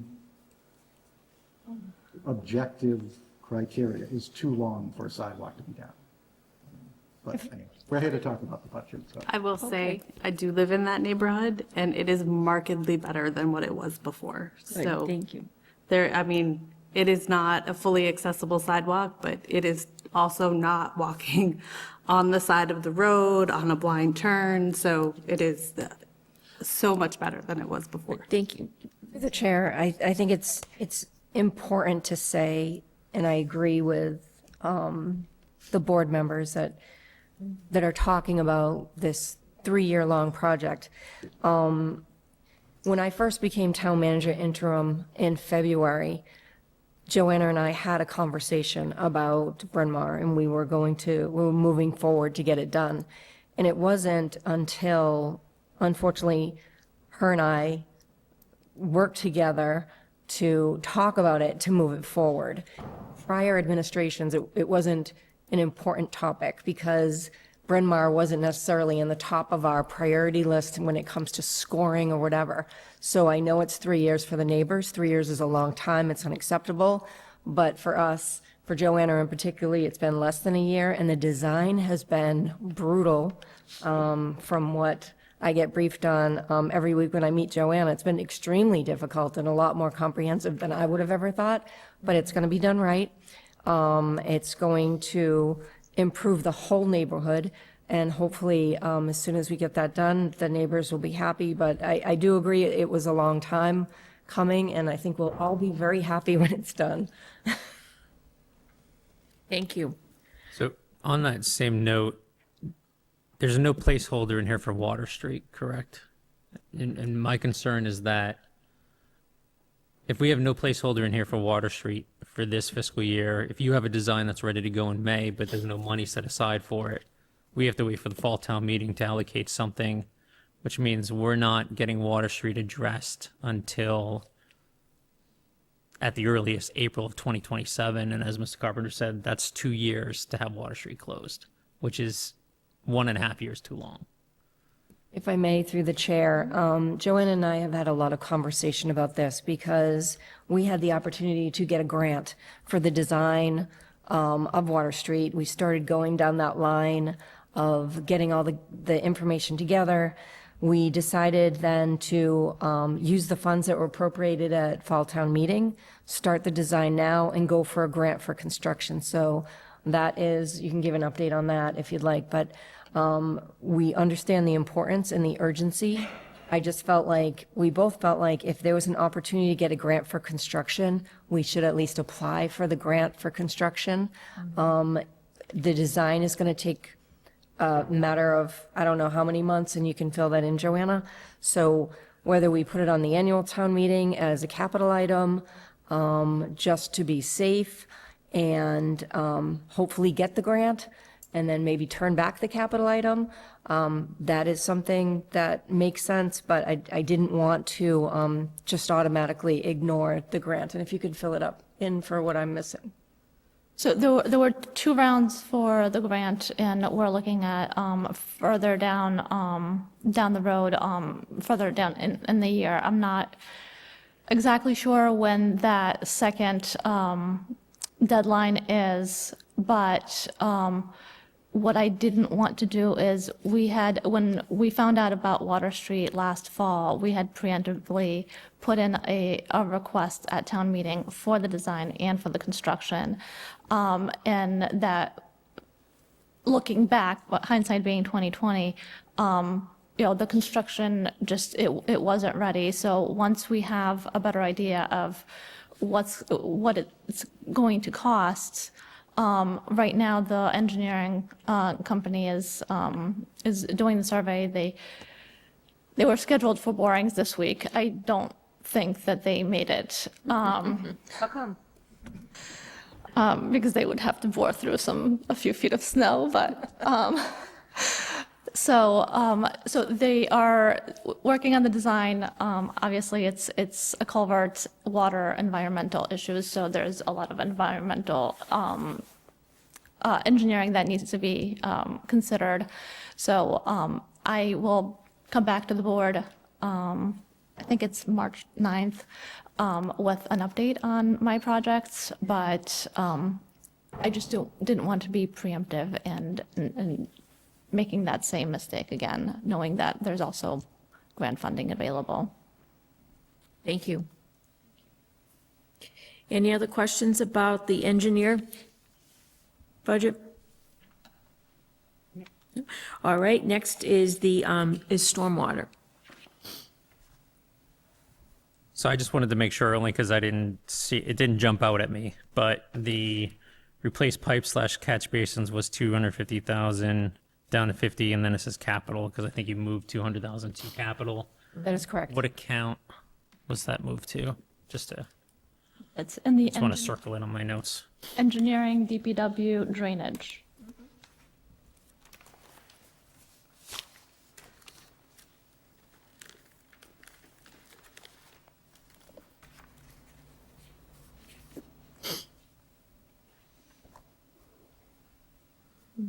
Any other questions on stormwater?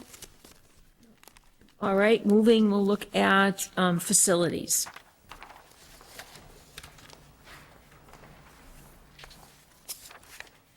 So you have facility maintenance and fleet maintenance. Did we skip highway, or are we going back? I was just going to say that. Yeah, highway is next on ours. Oh, I beg, It's listed wrong on here. It is highway. oh, highway should be next, okay. Sorry about that. Okay. So my question is, I know that you had asked for additional highway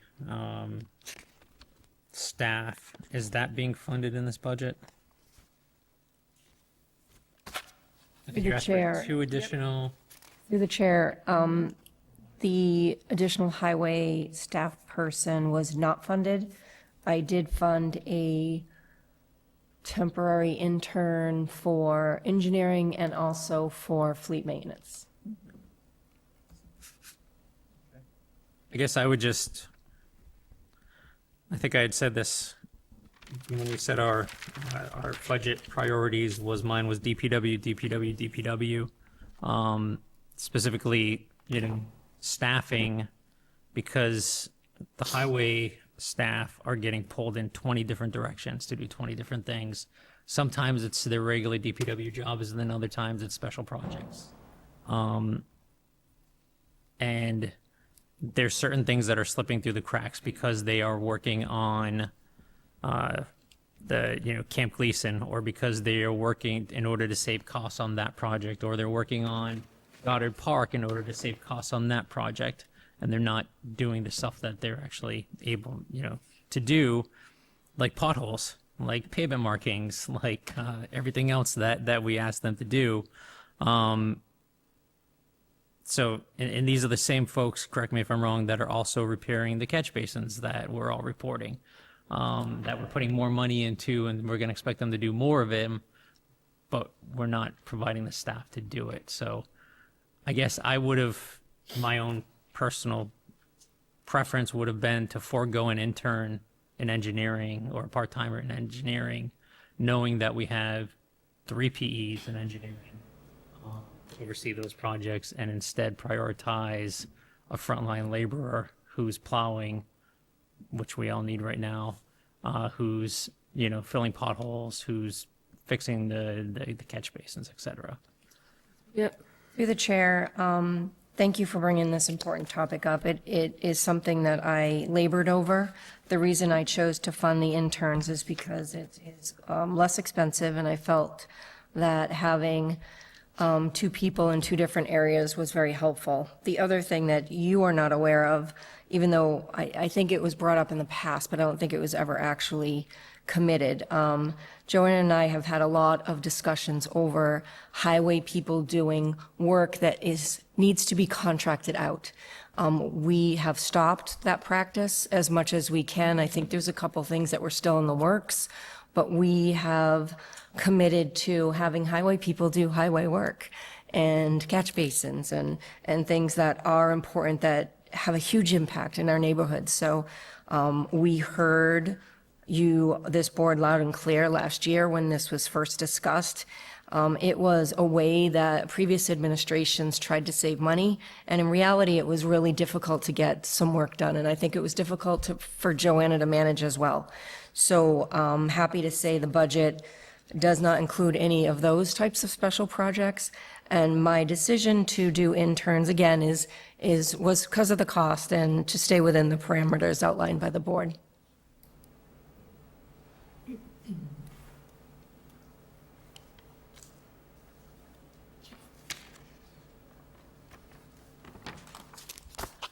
A question.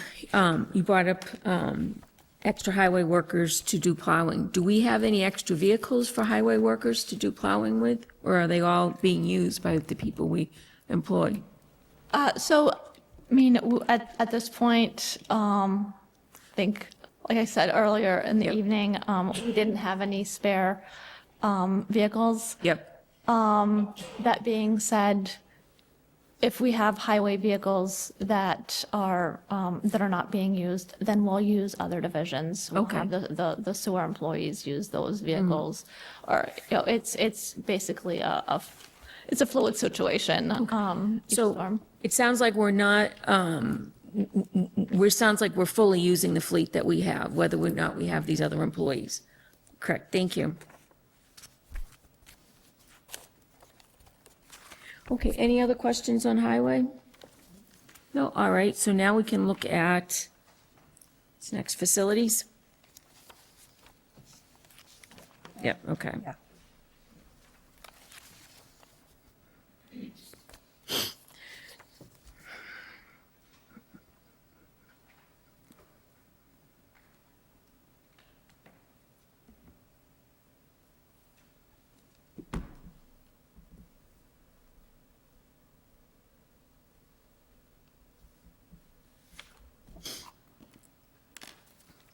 Any questions on either of these budgets? No. Okay, so continuing, we can look at recreation next, correct? Mm-hmm. I took mine out of the binder, so it's in a different order now. It says, What's next? next is fleet maintenance. We have, yeah, so So it's fleet. depends on which one you're going. Oh, okay, I was looking at both. Order of the binder, it's fleet maintenance is next. All right, well, Sorry about that. that's okay. Facility maintenance, fleet maintenance, any questions? If I could speak to this. Sure. Just quickly, and I think I brought this up in my discussion last week with the board. Yep.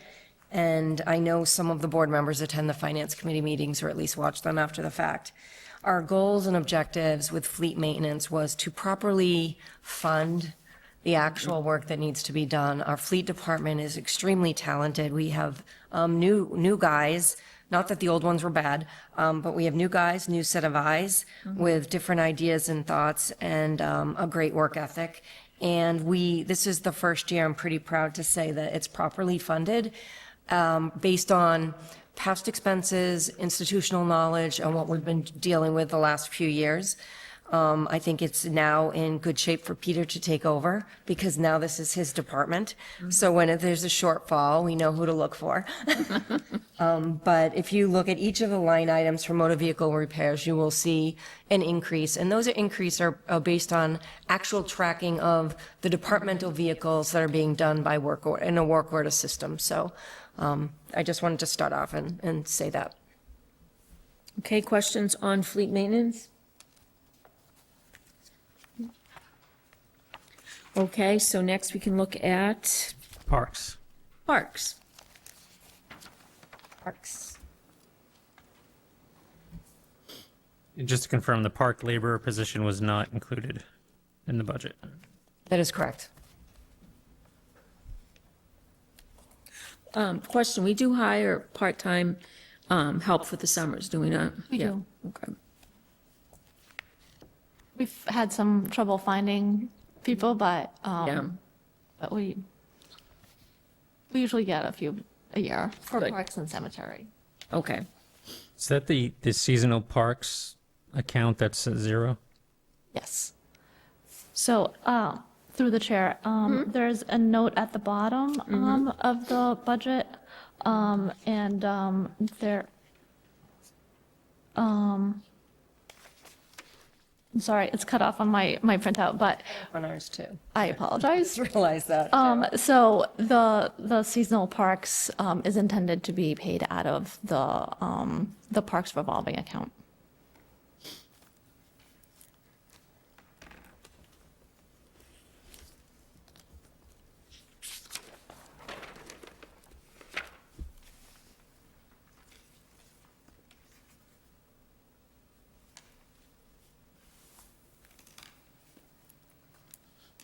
Okay.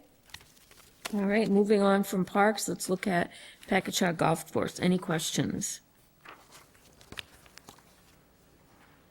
Question I have is anyone at DPW doing any maintenance work up there on a regular basis? Not on a regular basis. I think that, every once in a while, there might be, equipment that's needed. I think we had I think there was a tree that needed to be removed, at one point. So they help each other out, but it's not, an ongoing basis. Yeah, to the extent that they are we getting a reimbursement out of the golf course? So,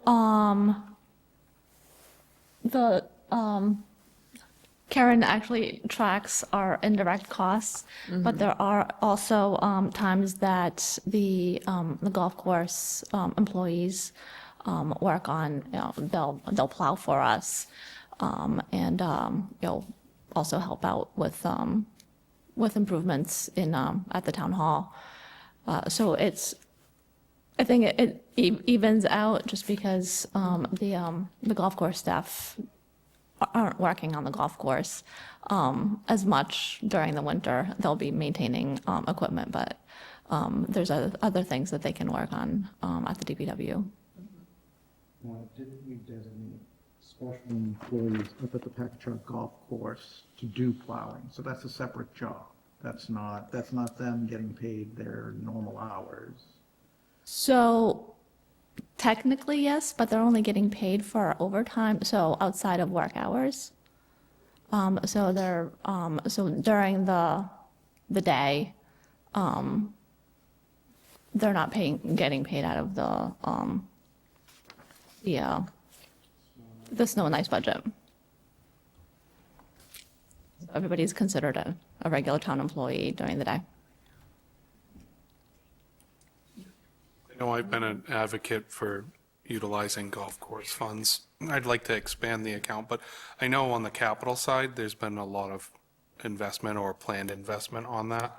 I don't know if this board would like to see expanding the use of those funds. I know AstroTurf and some other things are coming up, but an enterprise fund that does outdoor recreation, if we expanded that, could certainly help. And I know tracking who's where and getting those offsets and reimbursements from an enterprise account certainly is another revenue source / benefit to the town. So I don't know if in the future the board wants to take that up and try to explore that, but certainly an opportunity. Question about the CIP for the Packagug Golf Course. So we are doing a 2-year lease purchase. It looks like we're for 24 golf carts. So we do lease purchase, so we own them at the end of that period, right? So when they reach the end of their lives, what do we do with them? So I believe this hasn't really happened. I think this is the first time that we're replacing them, but I think the expectation would be to put in towards a trade-in of the new ones. Okay, all right. And how many golf carts do we have up there approximately? I want to say 30. 30, okay. Thank you. What is the purpose of the lease purchase? Is it beneficial? Is it more expensive? Is it give you a window, spread out your cost? Do you mean the season pass or No, for the golf carts themselves. the lease purchase? Yes. I think that's the way that we've always done it, just to spread out the payments. Have we ever looked at potential savings with a one-time expense? We can discuss that with the town accountant. That's a good thing actually to consider, because we're looking at an enterprise fund, and they usually have a healthy retained earnings, so we would have the cash available to spend on them up front. Okay. All right, any other questions on Packagug Golf Course? All right, continuing, let's take a look at the Parks Department. We already did parks. We're We on already did recreation now. parks, we're on recreation, I beg your pardon, this list is messed up. All right, this list on the agenda. All right, so now we're going to look at recreation. So, Madam Chair, my question is just to confirm, according to this, our recreation director is getting paid nothing. So I just want to make sure that we are keeping our recreation director and she is getting fully paid out of some account? Through the chair, we are keeping our recreation, look at her face, our recreation director. And in fact, in this budget, my recommendation to the board was to move her from the senior center, from assisting the senior center director and working on recreation full-time. She's funded through the recreation revolving account this year, but she is, and starting in July, she'll be focusing 100% of her time on recreation programs, new ones, old ones, all different ages, and we look forward to a very robust year next year. So her salary is coming out of the revolving account, that's why it's not here for the tax. That is correct. Through the chair, there is a footnote at the bottom of the recreation. Footnotes are not on ours. They're all, No. I know. Sorry. I had my notes down there, long story. Okay, so we'll just have to maybe put those in a printed, Yes, we'll make sure. page like that too. Yeah, well, Thank you. it looks like on yours, each department has, each sort of division has its own page, whereas ours got combined, so I think your footnotes got cut off when they combined them. Okay, continuing, looking at cemetery, any questions?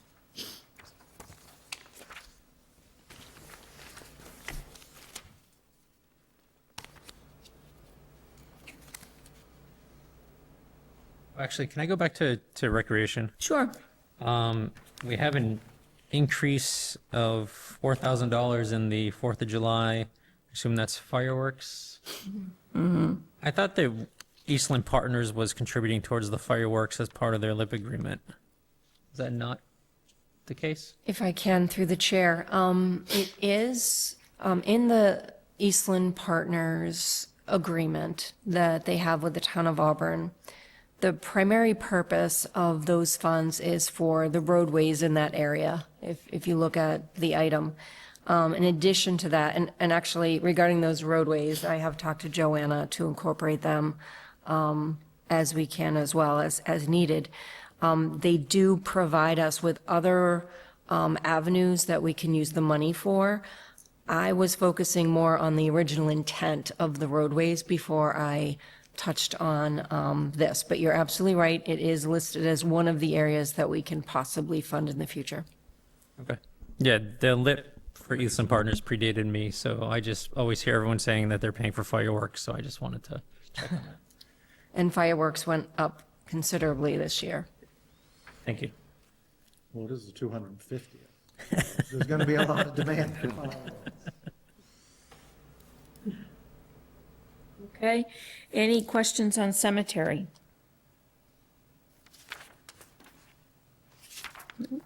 Hearing none, let's take a look at the sewer department.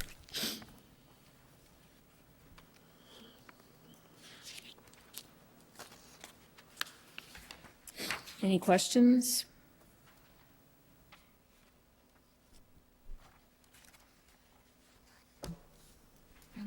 And, yes?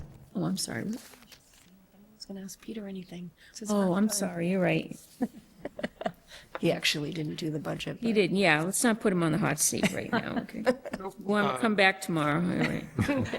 Right. So again, on this CIP aspect, we've done a lot of investigation over the years and trying to get that. Are you familiar with the plan, and is that plan still something you're going to move forward with, or it's getting up to speed on? If I may, so part of this is my fault because even though Peter started last week, I was off last week. So today was sort of our first day working that we weren't dealing with the Not snowstorm. an acceptable answer. So he hasn't caught up on the entire department just yet. No, so I was throwing it out there to include you in this. I didn't want to, put you on the spot. I appreciate that. There are definitely some projects coming up this year that we're going to start meeting on and to move forward with coming out of your sewer system evaluation study that you've done over the last 3 years. And you also have an asset management program project that's going to start as well. That's going to take that information and expand on that to figure out where to invest in the future. I think at a prior town meeting, you approved $4.7 million for Sword Street and Goddard. God, I don't know if it's a street or whatever, but so based on that, there's going to be, Sword Street's going to be a two-phase project. Goddard Drive will be another part of that project that we're going to be working on getting that going. So if those are the projects that you're referencing, yes, we're going to be looking at moving those forward this construction season and into the following years. There was no need to apologize. Nothing wrong. Thank you. Thank you. Thank you. Thank you for including me. I just have one question. So I know that we have waste that comes from Oxford into Auburn on its way to the Upper Blackstone. Where does that sort of revenue factor into the whole budget? Where is that accounted for? And is it applied towards our expense for the Upper Blackstone line item? Does it offset that? Sewer retained earnings. No, yeah, go ahead. Why don't you come up, please? It's a revenue source. No, I understand it's a revenue source. My question is that then directly applied to the fees that we're paying the Upper Blackstone? So I just want to make sure that it's coming in as a revenue source, but it's going out to pay for what it's being used for, and that the Upper Blackstone line item here for the tax levy is not hitting. I would assume that it would go into the. General fund. Or the retained earnings of Sewer the, department, right. yes. Because it's not included in the budget. So it goes into the retained earnings, but we're paying out of the tax levy the fee for the Upper Blackstone. No, it's all, Okay, so what is the UBWPAD? that's the Upper Blackstone, but that's coming out of the, Enterprise fund. That'll come out of your sewer enterprise fund, not out of your general fund. Sorry, I don't even know where to speak. So for this, so for the expenses on the sewer, this is all being funded through the revolving fund and none of it's coming out of tax levy? Correct. Okay. And as stated, I think that invoice to the town of Oxford for their flow will show up as receipts and be accounted for in retained earnings at the end of the year.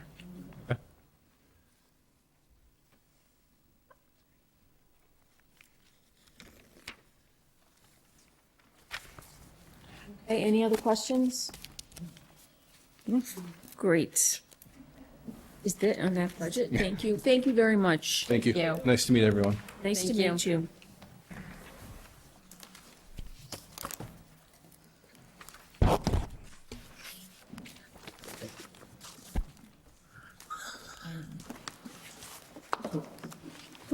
Still work. Through the chair, I Yep. know we still have a lot going on. I will say I appreciate the effort that was put in to the budget and the layout, as well as the explanations and the good conversation that we've had.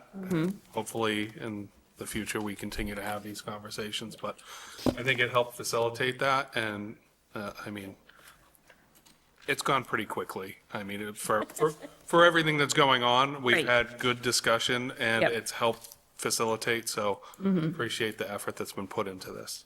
Good. And, yeah, it's taken a long, it's a big budget, and it's a tough one to go through. And I want to thank our town manager for getting that together with all the department heads. I know it was a lot of work. Thank you. If I may, Madam Chair, Yep. just to show the board, I meant to say this in the beginning. There was a request to have funding sources in the budget. We provided a sheet that's going to be, it's got the yellow highlight on the top. These are the funding sources, and it shows the account number, the description, and the funding source. Next year, this will be incorporated into each departmental budget. You won't have to go back and forth. But that way, you have it and the Finance Committee has it as we go through the budget, so. Yeah, so Madam Chair, if I just want to, not to, I don't want anyone thinking I'm criticizing previous administrations for this. I think that that prior town managers provided a strong foundation for the current town manager to build off of with this budget. But I just wanted to share my appreciation for the time you took. This budget book is, in my opinion, far more transparent.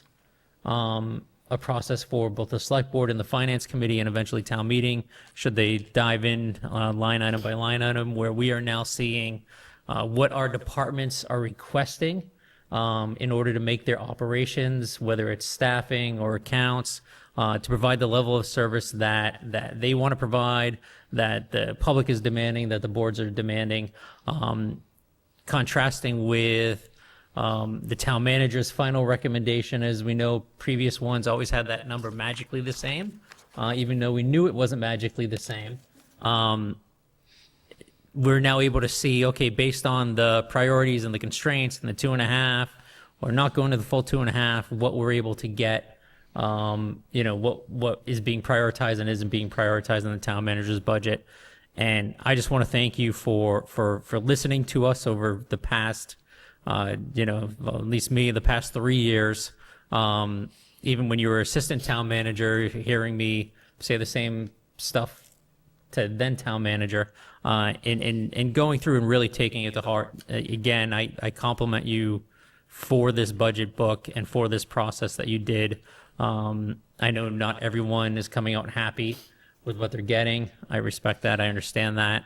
But this budget is far more responsive. The budget book is far more transparent, and has come a long way. So I just want to, thank you for the hard work that you put into this. Thank you.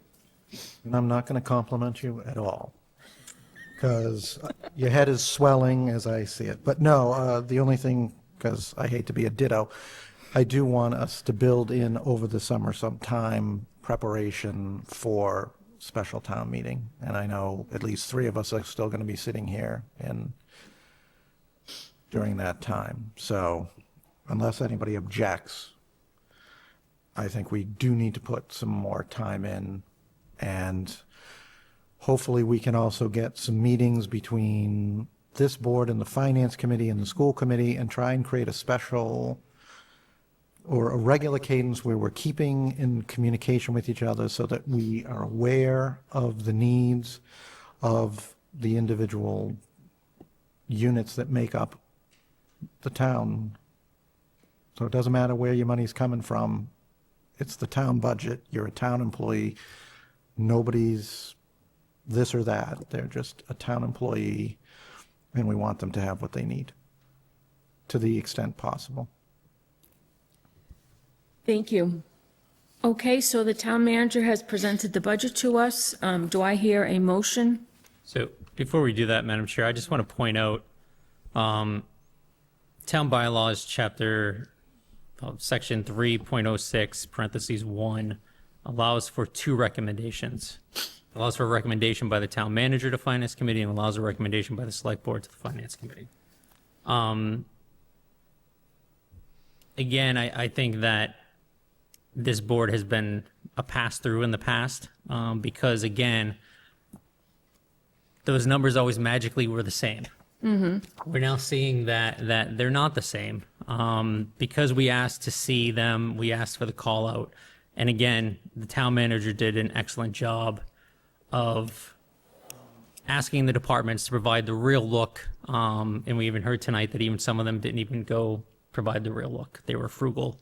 But I think we were a little unfair to the town manager, quite frankly, in my opinion, where we put it all on 100% on her shoulders as the town manager to decide what was coming in, what was not coming in. And in some cases, we made her the bad guy for carrying forward our goals or our objectives.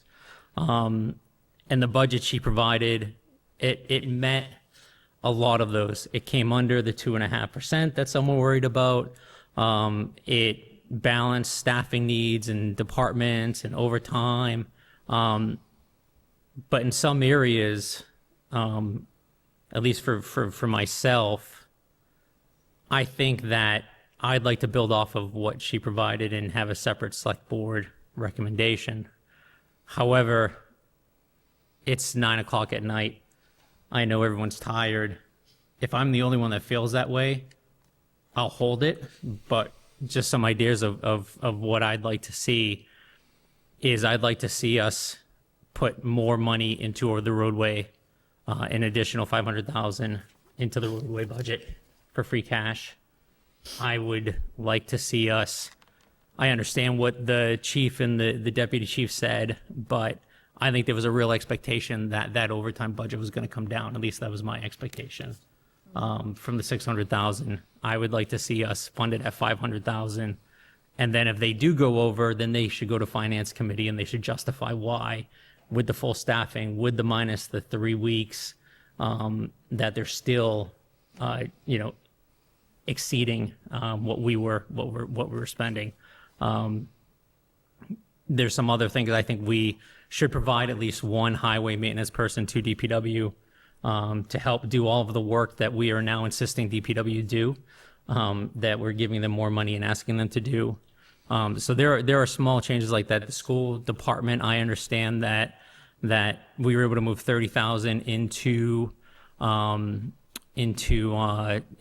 capital, which is great. That leaves 70,000. We found an additional 10,000 that we gave them, which means that they're now 60,000 short. They cut it somewhere. I followed those meetings. They were already bare budget. So they cut something that I don't know what they cut. I'm a little concerned that they cut it. So I would like to see us give them that 60,000 to make them whole. Those sort of line items. But again, if I'm the only member that feels this way, then I'm more than happy not to put that forward, and we can do the customary vote that we make every single year. I'm going to say that's a very big conversation that shouldn't be mentioned at the end of a meeting. I'm in favor of transmitting it to the Finance Committee. If we want to have further conversations, to Mr. Crane's point of view, I'm always open to listen to other members, but we can't spring things on members. We came in looking at a budget with our questions. I know that you do a lot of research, and I appreciate it. I've learned a lot since you've joined the board, but I think we should stick with the standard. I agree with Mr. Carpenter. I don't disagree with Mr. Crane. I just would have liked to have that in mind as I was going through it. That being said, I'm not opposed to that being the plan for next year. So I think it comes down to timing. I've had this conversation with the town manager, not in public view, but the budget she proposed hit everything we asked. I might not appreciate every aspect of it, and certainly I drive on these roads, I know they're horrible, but we have to give and take and work with them. I know that the time and effort put in meeting with department heads and understanding their asks goes a lot deeper than me reading a spreadsheet, but the narrative certainly helps, and we have that understanding. Again, not against it, having further conversation, but at this point, I think we do transmit it and maybe get clearer on our instructions for the next budget, and maybe say, look, we don't want to fund this, or we want to fund this higher, or we expect to see X, Y, and Z, and what can we do? So I think at this point, almost every ask was made, whether I agree with everything in there. I'm not looking to hold up the conversations, and we'll certainly have more meetings, and we can certainly join the Finance Committee and see what they're having discussions about. Thank you. I have a couple of comments. I don't believe the school committee or the school superintendent had to cut anything. You mentioned cutting $60,000. The information we received was that there were alternate revenue sources that were found for that. So I just want to make sure that goes out there too. Not necessarily, you might say it's a cut, but it's not what we heard. Second, our town manager her job is to work on the budget, to sit with the department heads, all of whom report to her, and looking at the big picture, and keeping in mind the guidelines that we've set, but come to an agreement on the budget. She knows what the big picture is, she knows what the revenue sources are, and she can weigh things out from one department to another as she meets with all the department heads. And you mentioned too, Todd, where in the charter does it say that we get to do that? It's in the bylaw. So it's bylaw 3.06 parentheses 1. It says that by the first week in, do you have the bylaws there? I think Go yeah, to page 8. yep, Let's borrow it real quick. yeah, oh, no, that's all right, I Okay, can get go to to page page 8. 8. Yep, So, let's see. No, you're not. This isn't the bylaw. this isn't this is the charter. This is the charter, right. Oh, So all right, so the bylaw? Yes, the Okay. bylaw provides language that I think I had sent to all of you in advance of this meeting that says that by the first week in March, recommendations from both the town manager and the select board must be transmitted to the finance committee. It's double, it's not recommendation, it's recommendations from the town manager and the select board. So it provides, and I understand that it has not been acted upon. However, the bylaw is clear that we do have the authority to send a separate recommendation if we disagree. I don't disagree that the town manager is in charge of the day-to-day. I don't disagree that her job is to put together the budget. But I do disagree that the select board is simply a pass-through. We also are elected and have an obligation to review the budget, to ask questions, and if we disagree on the recommendations, then to put forward a different recommendation. But I go back to exactly what I said. If I'm the only member that wants to do that tonight, I won't do it. I think that's a good idea not to do it. It's 9:15 after a long meeting, and I think the questions that you're bringing up require a lot more thought and a lot more discussion. So, do I hear a motion? I'll make a motion that we transmit the budget to the Finance Committee as outlined in the charter and bylaws. Second. So we have a motion and a second. All in favor? Aye. Aye. Opposed? No. All right, we received minutes. Does anyone have any questions about the minutes? I didn't have a chance to review them, but if nobody has any corrections, that's absolutely fine by me. Okay, so the minutes can be accepted as read. When is our next meeting? March 9th. March 9th, okay. Do I hear a motion to adjourn? So moved. Seconded. All in favor? Aye. Aye. Opposed? No.